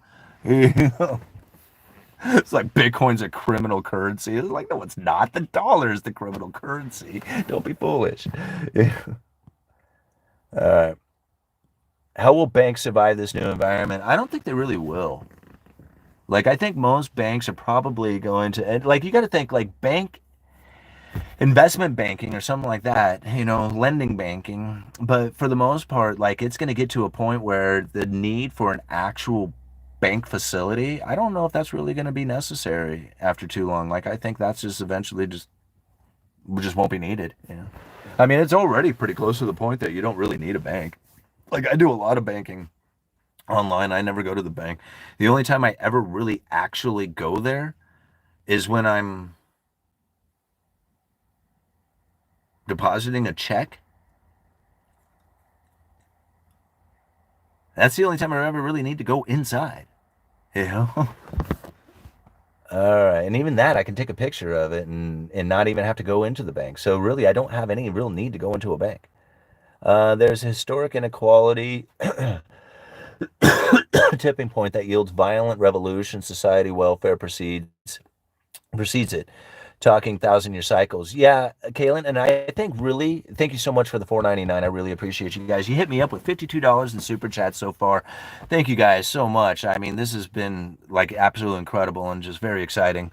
So let's talk about that real quick. See, the collapse of societies would typically happen once you have acquired the abundance of money. See, once, like in Cantillon's essay, he describes this need for an equilibrium. And what he's talking about is when a particular economy has grown to an abundance of money, it's because they have been productive in some way. Like they were either producing something or providing a service or doing like some war effort or whatever, and they acquired all the money. Well, what ends up happening is they deprive the rest of the world of that money, right? So now here they have the abundance of it, the rest of the world is lacking it, and equilibrium is found as that money begins to be redistributed back out there to the world, and generally is through the purchasing of foreign production. So at first, when you were producing, selling off the world's greatest stuff, the people were sending you the money. You were acquiring the money because you were producing and saving. Now, once you had increased your savings and started buying into the luxurious experience, not only first you were buying your own production, but then your production became very expensive and the foreign production started coming in and the money started to leave. And this is where the equilibrium is found. So Cantillon talks about that. Like once you have grown and you have acquired the abundance of money, you're going to have to relinquish that back out there to the rest of the world. This is the business cycle, right? I mean, we faced it here in the United States, and, we face, damn bugs. Anyway, we faced it here in the United States as, these business cycles would end up like concentrating the wealth, and then it would have to be redistributed, concentrated, redistributed, concentrated, redistributed. And these cycles were just killing people as they were like, man, is there any way that we could find some way to balance out these business cycles? And the banking system was like, well, we could have an elastic money supply. So when this concentration of wealth started to happen, we can inject more money into the system in order to keep the commerce going, keep the economy going. Because if you start concentrating the wealth, right, and concentrating the money, well, then you deprive the people from being able to make purchases because there's simply not any money out there, right? You saved it all. Like the most industrious people saved it, and if they don't spend it back out there, then these people are going to be deprived. They're not going to be able to make purchases, and the whole thing starts to fall down, right? And then the redistribution and the system starts over. It's just, give and take, this, cyclical thing that happens. So when the Federal Reserve stepped up and says, hey, we can provide an elastic money supply. We can inject money into the system. When this economy heats up and the concentration of wealth happens, we'll keep injecting money into the system to keep the commerce going so that we don't have this business cycle collapse. Well, next thing you know, right, it smoothed out the business cycle, but now we have these debt cycles. Oh, all right. Well, every time you increase the debt, you increase the inequality, you separate the rich from the poor, and people wonder why this is happening. And I'm thinking, well, it's because the equilibrium was never found, right? That redistribution of the wealth that should have taken place on a gold standard was essentially denied when Nixon severed us from the gold standard. When he says, no, we are not going to give the world back their gold. Sorry, we're keeping it. Right? And if they didn't, then we would have, I mean, if you think about it, if Nixon didn't sever us from the gold standard, all that gold would have been relinquished out to the rest of the world. We would suffer in pain, misery, and poverty from it. Now, would that have been a good thing? I believe it would have, because it would have been fairly short-lived. We could have like reestablished ourselves as a production nation again and actually, move back into production and savings. But we didn't do that. We said, hey, we're going to sever ourselves from the gold standard, and we're just going to be a consumer nation from this point on, living on fiat currency, ever increasing amounts of debt issuance. People hated the idea. Did they do anything about it? No. They used it. They kept going, right? Because they really didn't have any other choice. If they wanted to eat, if they wanted to do transactions, the only thing available to do it in was the fiat currency of the dollar. They could have said, no, I'm not doing it. I'll let my carrots rot before I take a fiat currency. But they didn't. They said, I want to sell my carrots. Give me the damn fiat. And there it is. All right. And this is the way now we have to suffer from the consequences of that. All right. Fast Eddie 500. Thank you so much for that $5. All right. You guys are so awesome. 239 people with 167 likes. An hour and 29 minutes into this live stream. Continue to hit that like button, guys. At 167 with 244 watching, let's get it up to 185 or 180. Let's go 180. That's 12 of you hitting that like button in the next 10 minutes here, or otherwise we'll call it good. Thanks for your insight. Yeah, you bet, Fast Eddie. I really appreciate you, donating the $5 to the channel. I use the bank to convert my cash into hashtags or into like Satoshis or whatever in my debit account, into dollars in my debit account. I don't know, into numbers in my debit account. I'm not sure what that means. All right. I live off stable coins converted from my crypto. Royce? MRider777. I am saving a bills of varied denomination, including coins in pristine condition. Maybe they'll be collectibles. Do you think the new hustles will be in internet form only? Absolutely not. Absolutely not, man.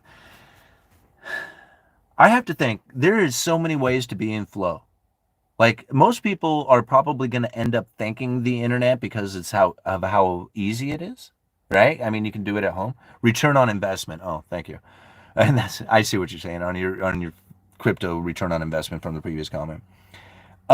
Most people think about being in the flow as far as like having a business or having like, some sort of like external, like some big thing, right? Some big thing out there that puts them in the flow. It could be something really simple. Okay, I staked $250 of Ether on Coinbase. It makes anywhere from 2 cents to 7 cents every 3 days, right? Now, 2 cents to 7 cents, people are like, okay, why don't you talk about something real? To me, that's huge. Like, I look at that and I'm thinking, whoa, holy moly. So not only can you get the increase on the hedge, so you own Ether and the Ether can go up in price, but then you also stake it so you get a little bit of return. That's directly being in the flow, even if it's small. But the potential of it can get huge. That's my mind, right? I don't think about how insignificant 2 cents or 7 cents is. I think about how it is that this is coming to me. Holy crap, this is the flow, right? Even if it's small. It doesn't matter how, that is insignificant, right? The fact that it's flowing, that's what's significant, to be in that, right? Once you recognize that there is flow, you can get into the flow and then start increasing the flow. How deep, how fast, right? Think about it, like having a 9-to-5 job is being in the flow really deep and slow, right? Because it provides you with a lot. For the most part, a 9-to-5 job is going to provide you with a fairly decent, income, right? If you're working a full 8-hour day.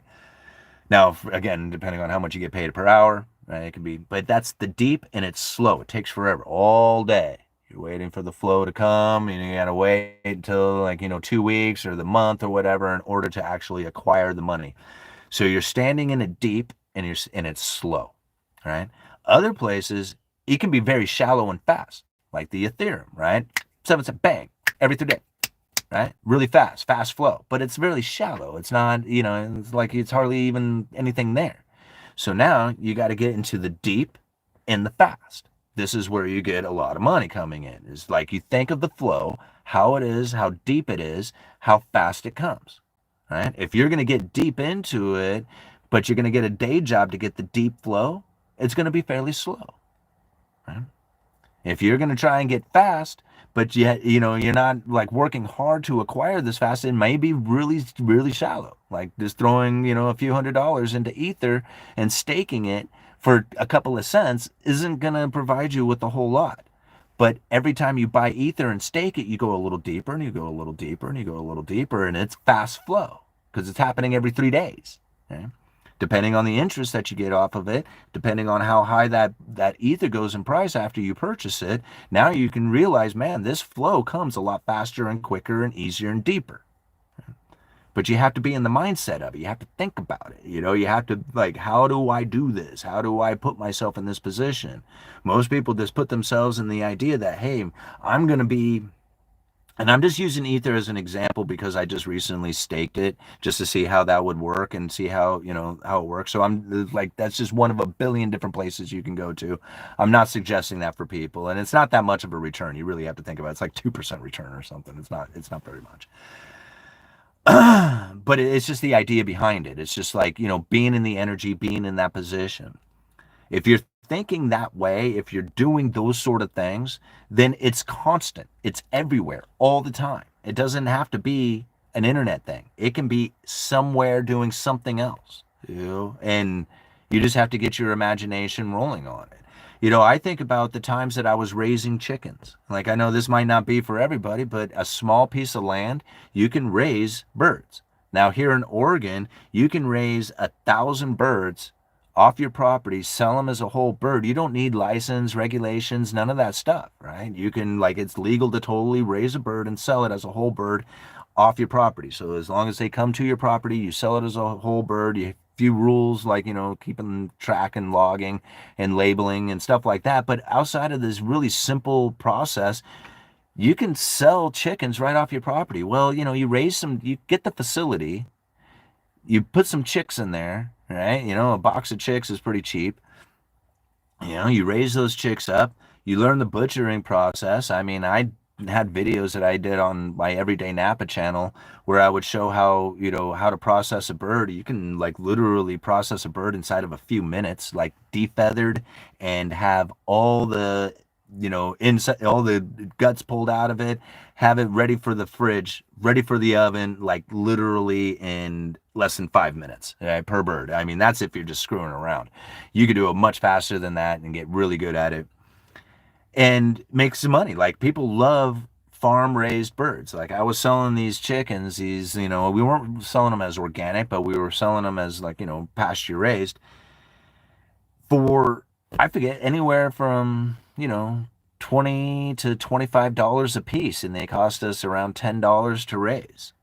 So, I mean, it was simple. They, you just feed them and water them. It didn't take a whole lot of effort. The biggest effort came in one day where you were processing most of them, but generally, 10 minutes every day, was like the most you needed to really handle them, feed and water and kind of clean them up a little bit and to clean up their area. And that was it. There was literally nothing to it. Selling process was super easy, just post it online. People, and word of mouth is how I sold most of it. I just tell people that I was doing it, and they were like, as soon as it's ready, call me. I call them all up, and they would all come and they would all go. And it was like no problem to it. All right. And that's just a simple way. 1,000 bird is USDA rule, not just Oregon. Yeah, and I understand that. But like Washington was different, like from the rules and regulations on even raising 1,000 birds from what it was in Oregon. They had like different like facility requirements, if I remember right. It was something pretty simple. It was still like way easy to do. Like it wasn't that hard to follow the rules in Washington as well. But anyway, yeah, and I agree. It is a federal thing as well. But you think about it. I mean, that's like, anywhere from $20,000 to $25,000 a year with, anywhere, I'm guessing, around $10,000 to $15,000 of profit. Yeah. That's a simple, easy way, like 10 minutes a day and one dedicated day to processing, And then the money collection, which is the fun part. All right. I have $5,000. I'm going to invest in crypto. Let's see what happens. MWriter777. I invested about that much money into Bitcoin over the course of 4 years. It did incredibly well for me, dollar cost averaging over the course of 4 years. The strategy did not come from me. It came from Lynn Alden when I point blank asked her, how do I time Bitcoin? She said, you can't do it. Well, she didn't say you can't do it. She says you'll have a difficult time doing it. In our models, if you started at the peak of the price of Bitcoin and dollar cost average for 4 years, there has never been a time in any of their models that you would be under. You will be ahead. I did that the day that she told me that. I started dollar cost averaging into Bitcoin. I put $5,000 into that Bitcoin wallet. It is now worth $17,000. So I had a $12,000 profit with a $5,000 investment, dollar cost averaging over the course of 4 years. A strategy that came directly from Lynn Alden, who is probably one of the smartest people that I know when it comes to economics, especially when it comes to understanding the banking system, finance, and Bitcoin. And like top level. All right. For crypto, use Coinbase or Robinhood. Any input on which to use?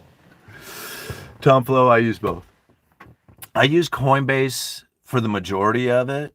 Like if you were to send me a little bit of Bitcoin, it would go to my Coinbase wallet. I use Robinhood and Cash App and Venmo and PayPal.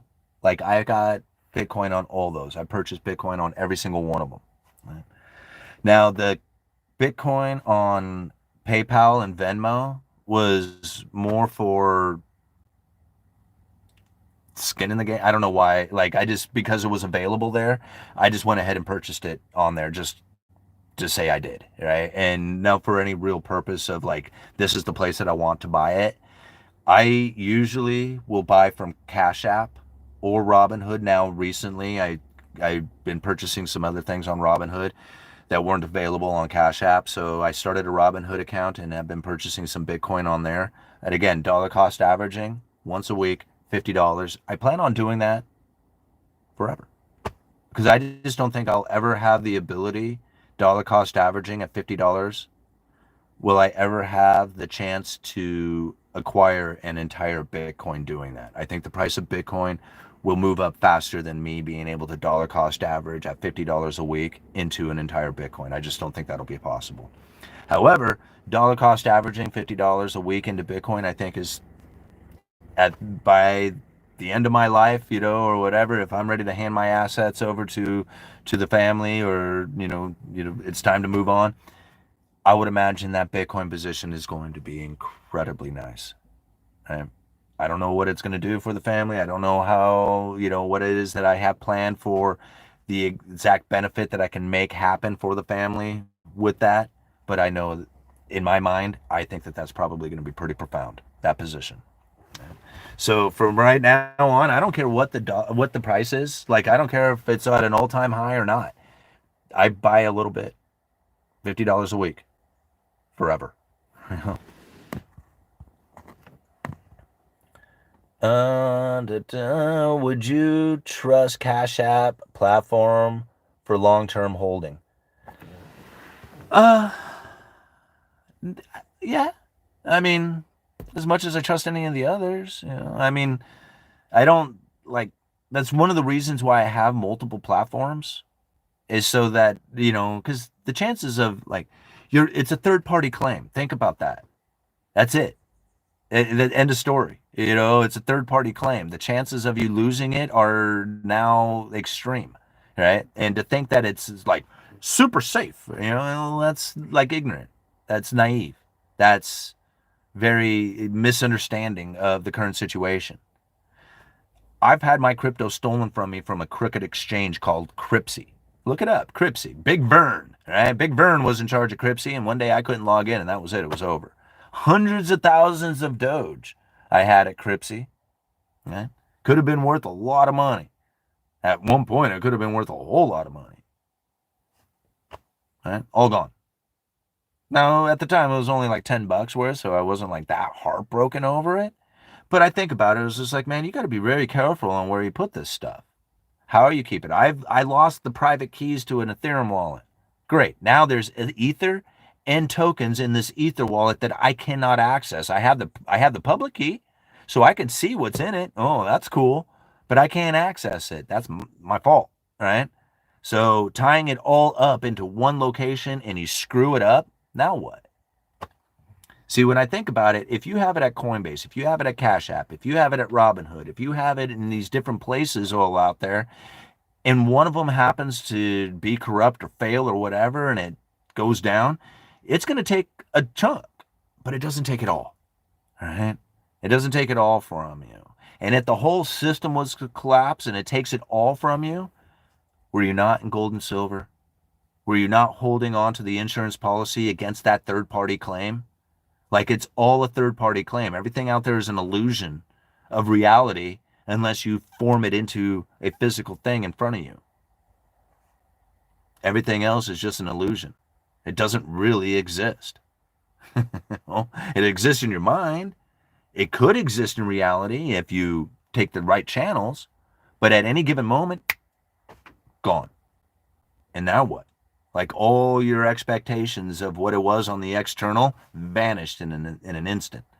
Like, if you do not have that understanding buried deep down in your belief system that could happen at any given moment, you are setting yourself up for failure. Because that could happen at any given moment. And if you're not prepared to deal with that, you are going to get heartbroken. You will be heartbroken. And this doesn't have to do with just money. This has to do with anything. If you are, think about it, all good things come to an end. That great relationship, that awesome job, that, super cool experience, it all comes to an end. Awesome experience, like that concert that you're going to where everybody's partying and having a great time and it's just wonderful and you just wish it could go on forever, won't. It's going to come to an end, and then you're going to have to go home and you're going to have to think about how awesome it was to have that experience, because you're not experiencing that now, but you did get to, right? Because all good things come to an end. Everything. Alrighty, guys, we're going to get closer and closer to ending this live stream, but you guys are just so awesome. 223 people right now with 186 likes, $62.90 in super chats. Amazing, guys. You're so awesome. Angry Capitalist, thank you so much for the $5. On cash and criminality in Arizona, a man had $20,000 in cash seized via civil asset forfeiture without being charged or convicted of anything. You know what, Angry Capitalist? You know what's funny about that? I mean, not funny. That's not funny. That's a very sad story. But you know what's interesting about that? I want to make sure I got all these things. Okay. Is that I heard of a story, and this was like, I mean, the guy personally told me this story, that he got busted for growing weed, and they confiscated everything, including his silver.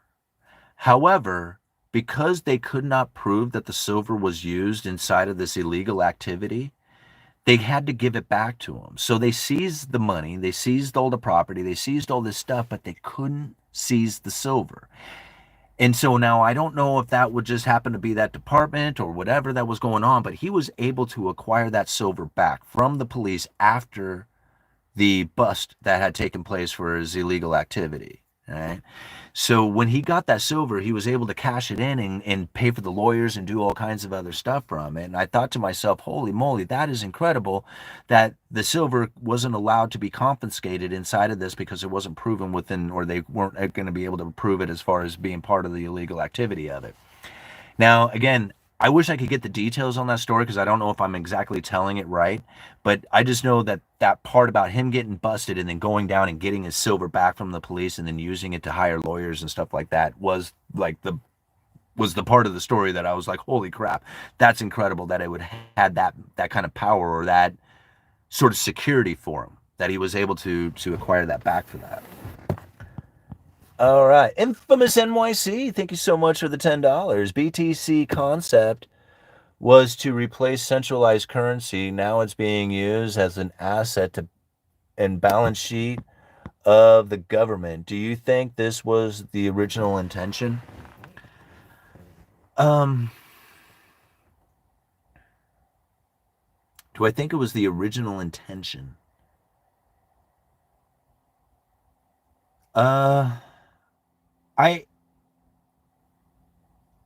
I don't know. It's hard to say because like I would like to think that it was some really smart, you know, developer of this thing who was an individual guy who released it out there, but ultimately it seems more like a CIA project than it does like, like the works of an individual person.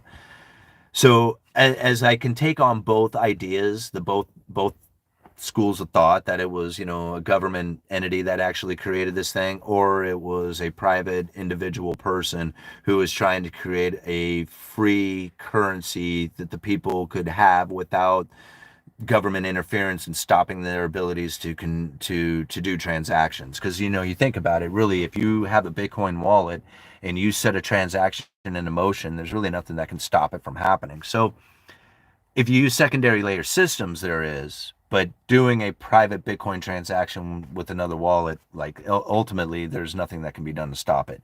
That's pretty cool. That's like anti-government thought right there. That's anti-government behavior. But it also is very manipulative in the sense that you can concentrate the wealth into the hands of just a few using this sort of concept. And in that sense, like once you have concentrated all this wealth into just a hand of a few, then you got total control over everything that's happening out there. I mean, is that a possibility? Absolutely. Especially when you see how it's accumulating into the hands of just a few now, or into like, the stronger, institutional investors. All right. Do you know Monero? Because I have been thinking of dollar cost averaging into that. Um, I think of the network effect. There is a billion million different currencies out there that you can use.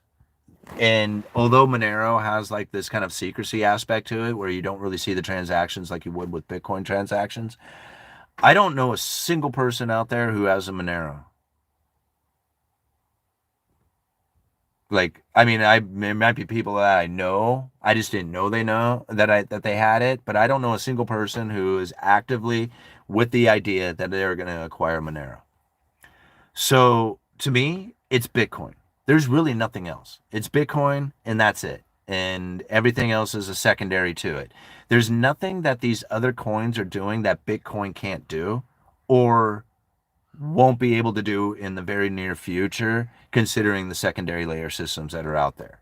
So to me, like all the rest of the cryptocurrencies are really just are meaningless when it comes to that of Bitcoin.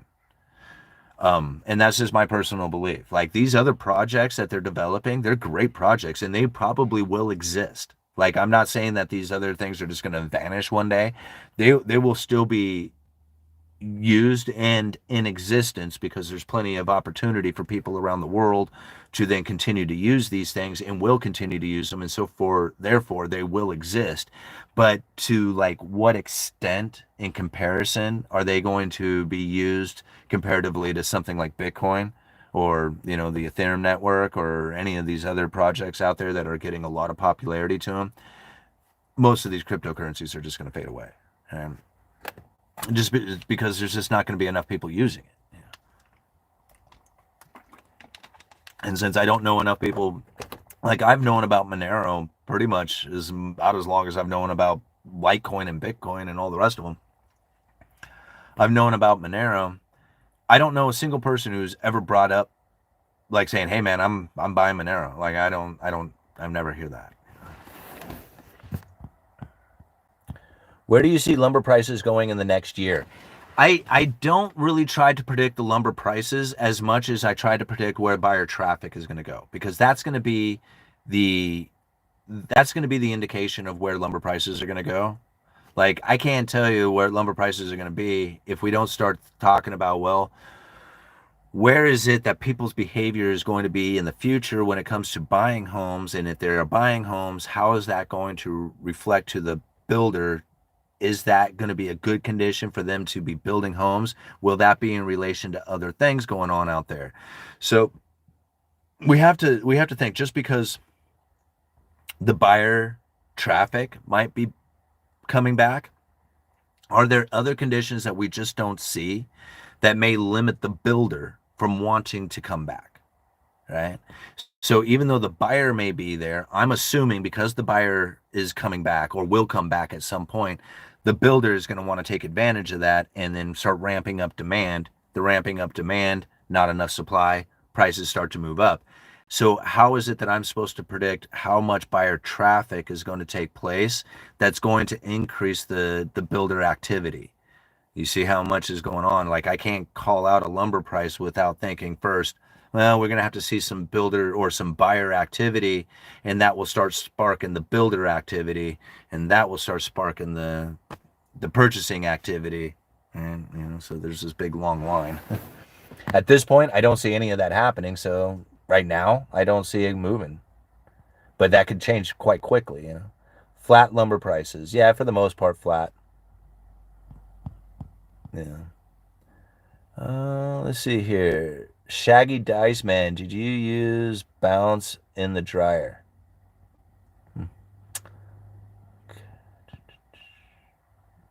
Tezo's going crazy.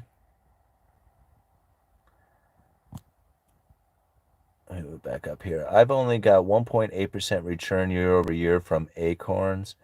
Looks like I need to put that $50 from there into Bitcoin, possibly on the right platform and or app. Yeah.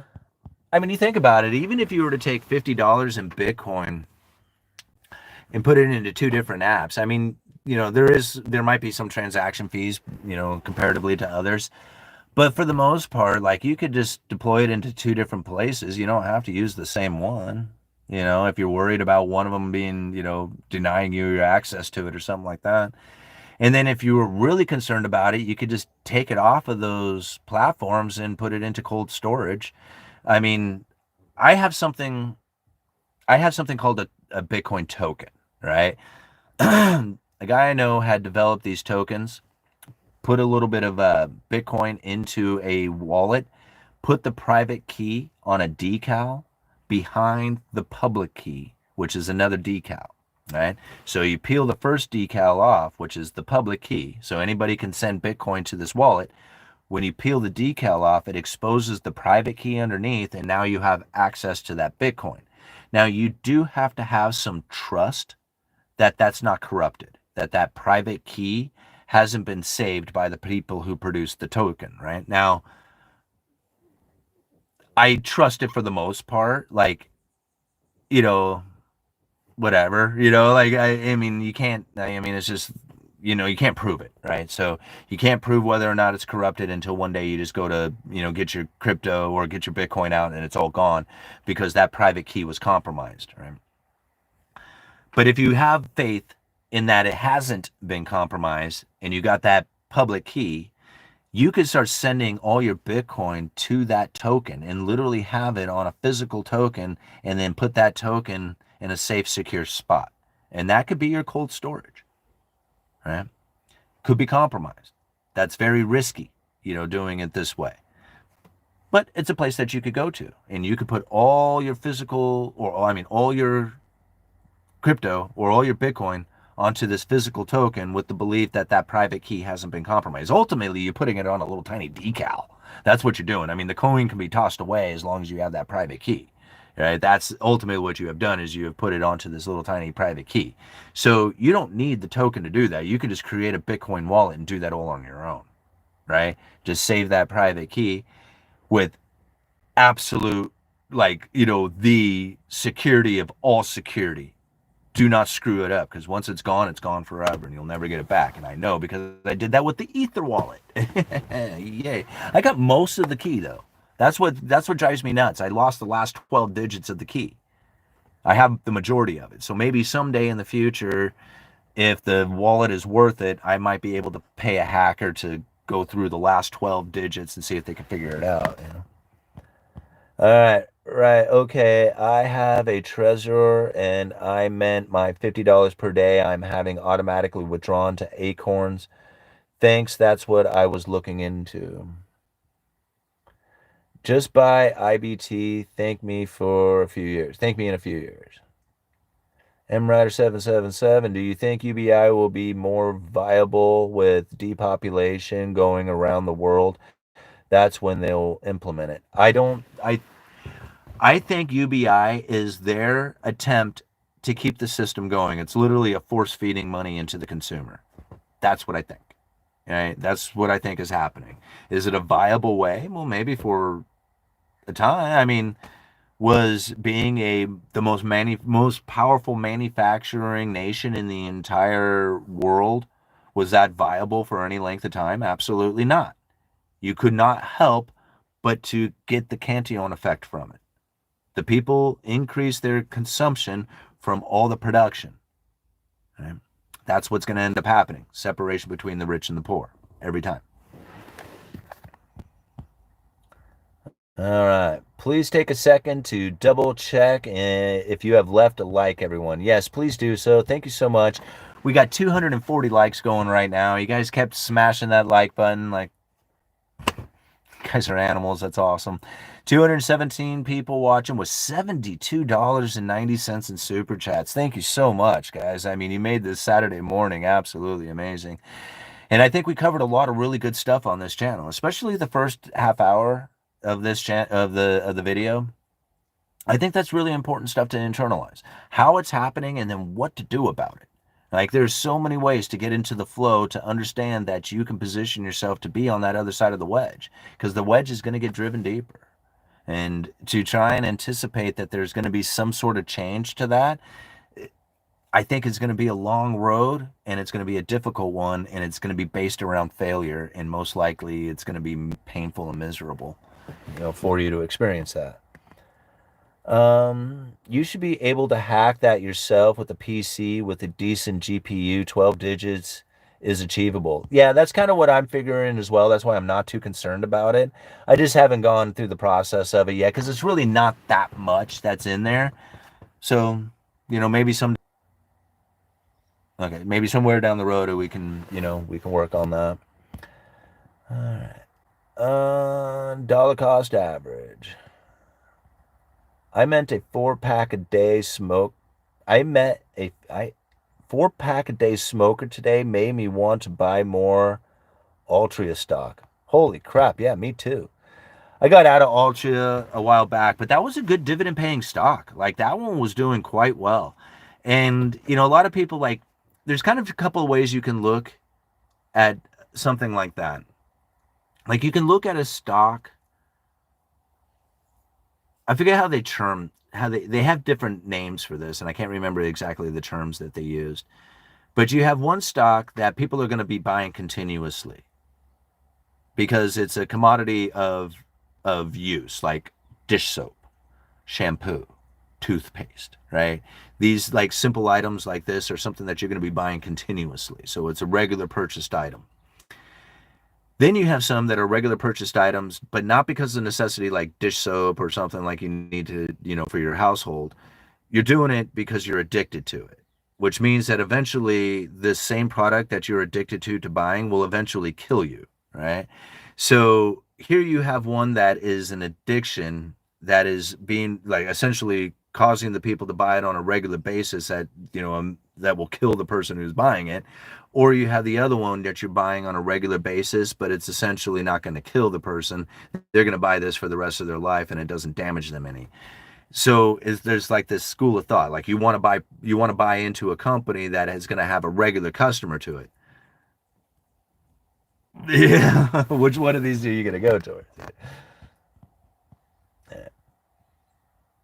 Are you using it to track the scooters? Okay, I'm out. Good people, my dog is listening. See you, Wayne.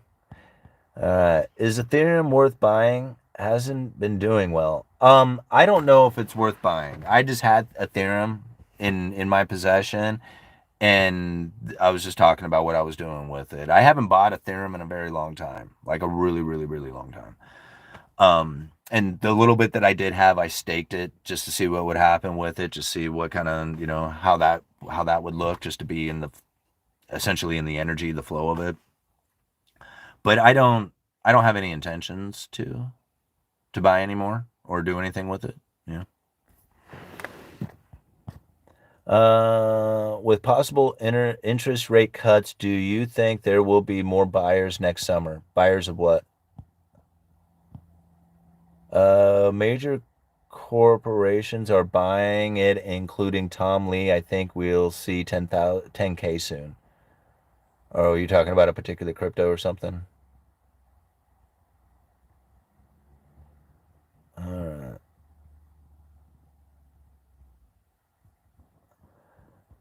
Wayne, give him a good pat and walk. All right.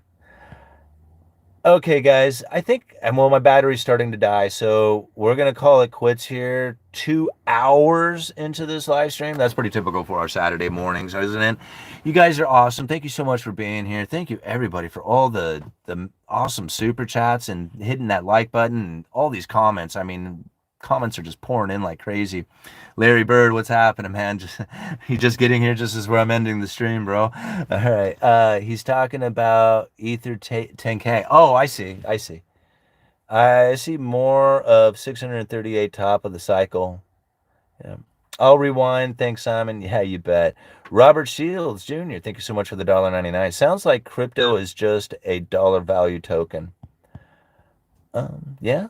I don't know. I mean, I guess it's all in the meaning you give it. Like, I think about what it is that cryptocurrencies can do. And when it comes to Bitcoin, like being able to do a transaction with anybody, anywhere, anytime, so long as you have internet access and there's nothing that anybody can do to stop it, like that's an anarchist dream. Like, talk about an awesome, like, to me, that is like anything that I can get away from government or stop them or prevent them from any ever having any kind of dealings with, or, make them irrelevant. God, I love that. I think that's the greatest thing in the world. So to me, I like Bitcoin just for that purpose right there, right? Just because it kind of makes governments irrelevant, or it can. I don't know if it does. It can. All right. Great stream. Thanks, UE. Well, thank you for being here. All right. Children of the Light, the stablecoin rails are being built on ETH. Yeah, I can see that happening. UE, how funny is it rich people moving to Mexico and raising the cost of living there? Well, that's actually talked about. Cantillon talks about people moving to a particular area, bringing the money with them, and causing the new money to create the inequality. Yeah, like Cantillon describes that. I think it's in one of those 3 chapters, 6, 7, and 8. Part 2, 6, 7, and 8. Those 3 chapters, if you're going to read Cantillon essay and you're not going to read the entire thing, read those 3 chapters. I mean, I cannot tell people enough. Part 2 of Cantillon's essay on economic theory, chapters 6, 7, and 8, the increase and decrease of money to the state and the further reflections upon that topic. So good. So good. Right? And he talks just like what you're saying there, Larry Bird. He talks exactly that. People moving into a particular area and causing the prices and everything to go up. Have a nice weekend, Simon. All right, man. You guys as well. Ryan, thanks for everything. Always fun to catch one of these streams and interact with someone I listen to every day. Always appreciate the guidance. Thank you so much, you guys, for being here. Thank you so much for all the contributions to the channel, not only through monetary purposes or monetary contributions, but through the hitting the like button, sharing the video, commenting here, all the words of encouragement. Everything you do for the channel is just incredible, and I can never thank you guys enough. The amount that I have learned from just doing the research and study and having these conversations with everybody has just been absolutely incredible. And I really feel that the conversations and the information that we deliver here on the Uneducated Economist is by far the best for the average working class individual person. It gives you a better understanding of why we are sitting in the situation we are in and what it is that you can do about it. And if you're just now tuning into the live stream, I'm sorry, we're coming to an end, but go back and watch the first half hour of this live stream.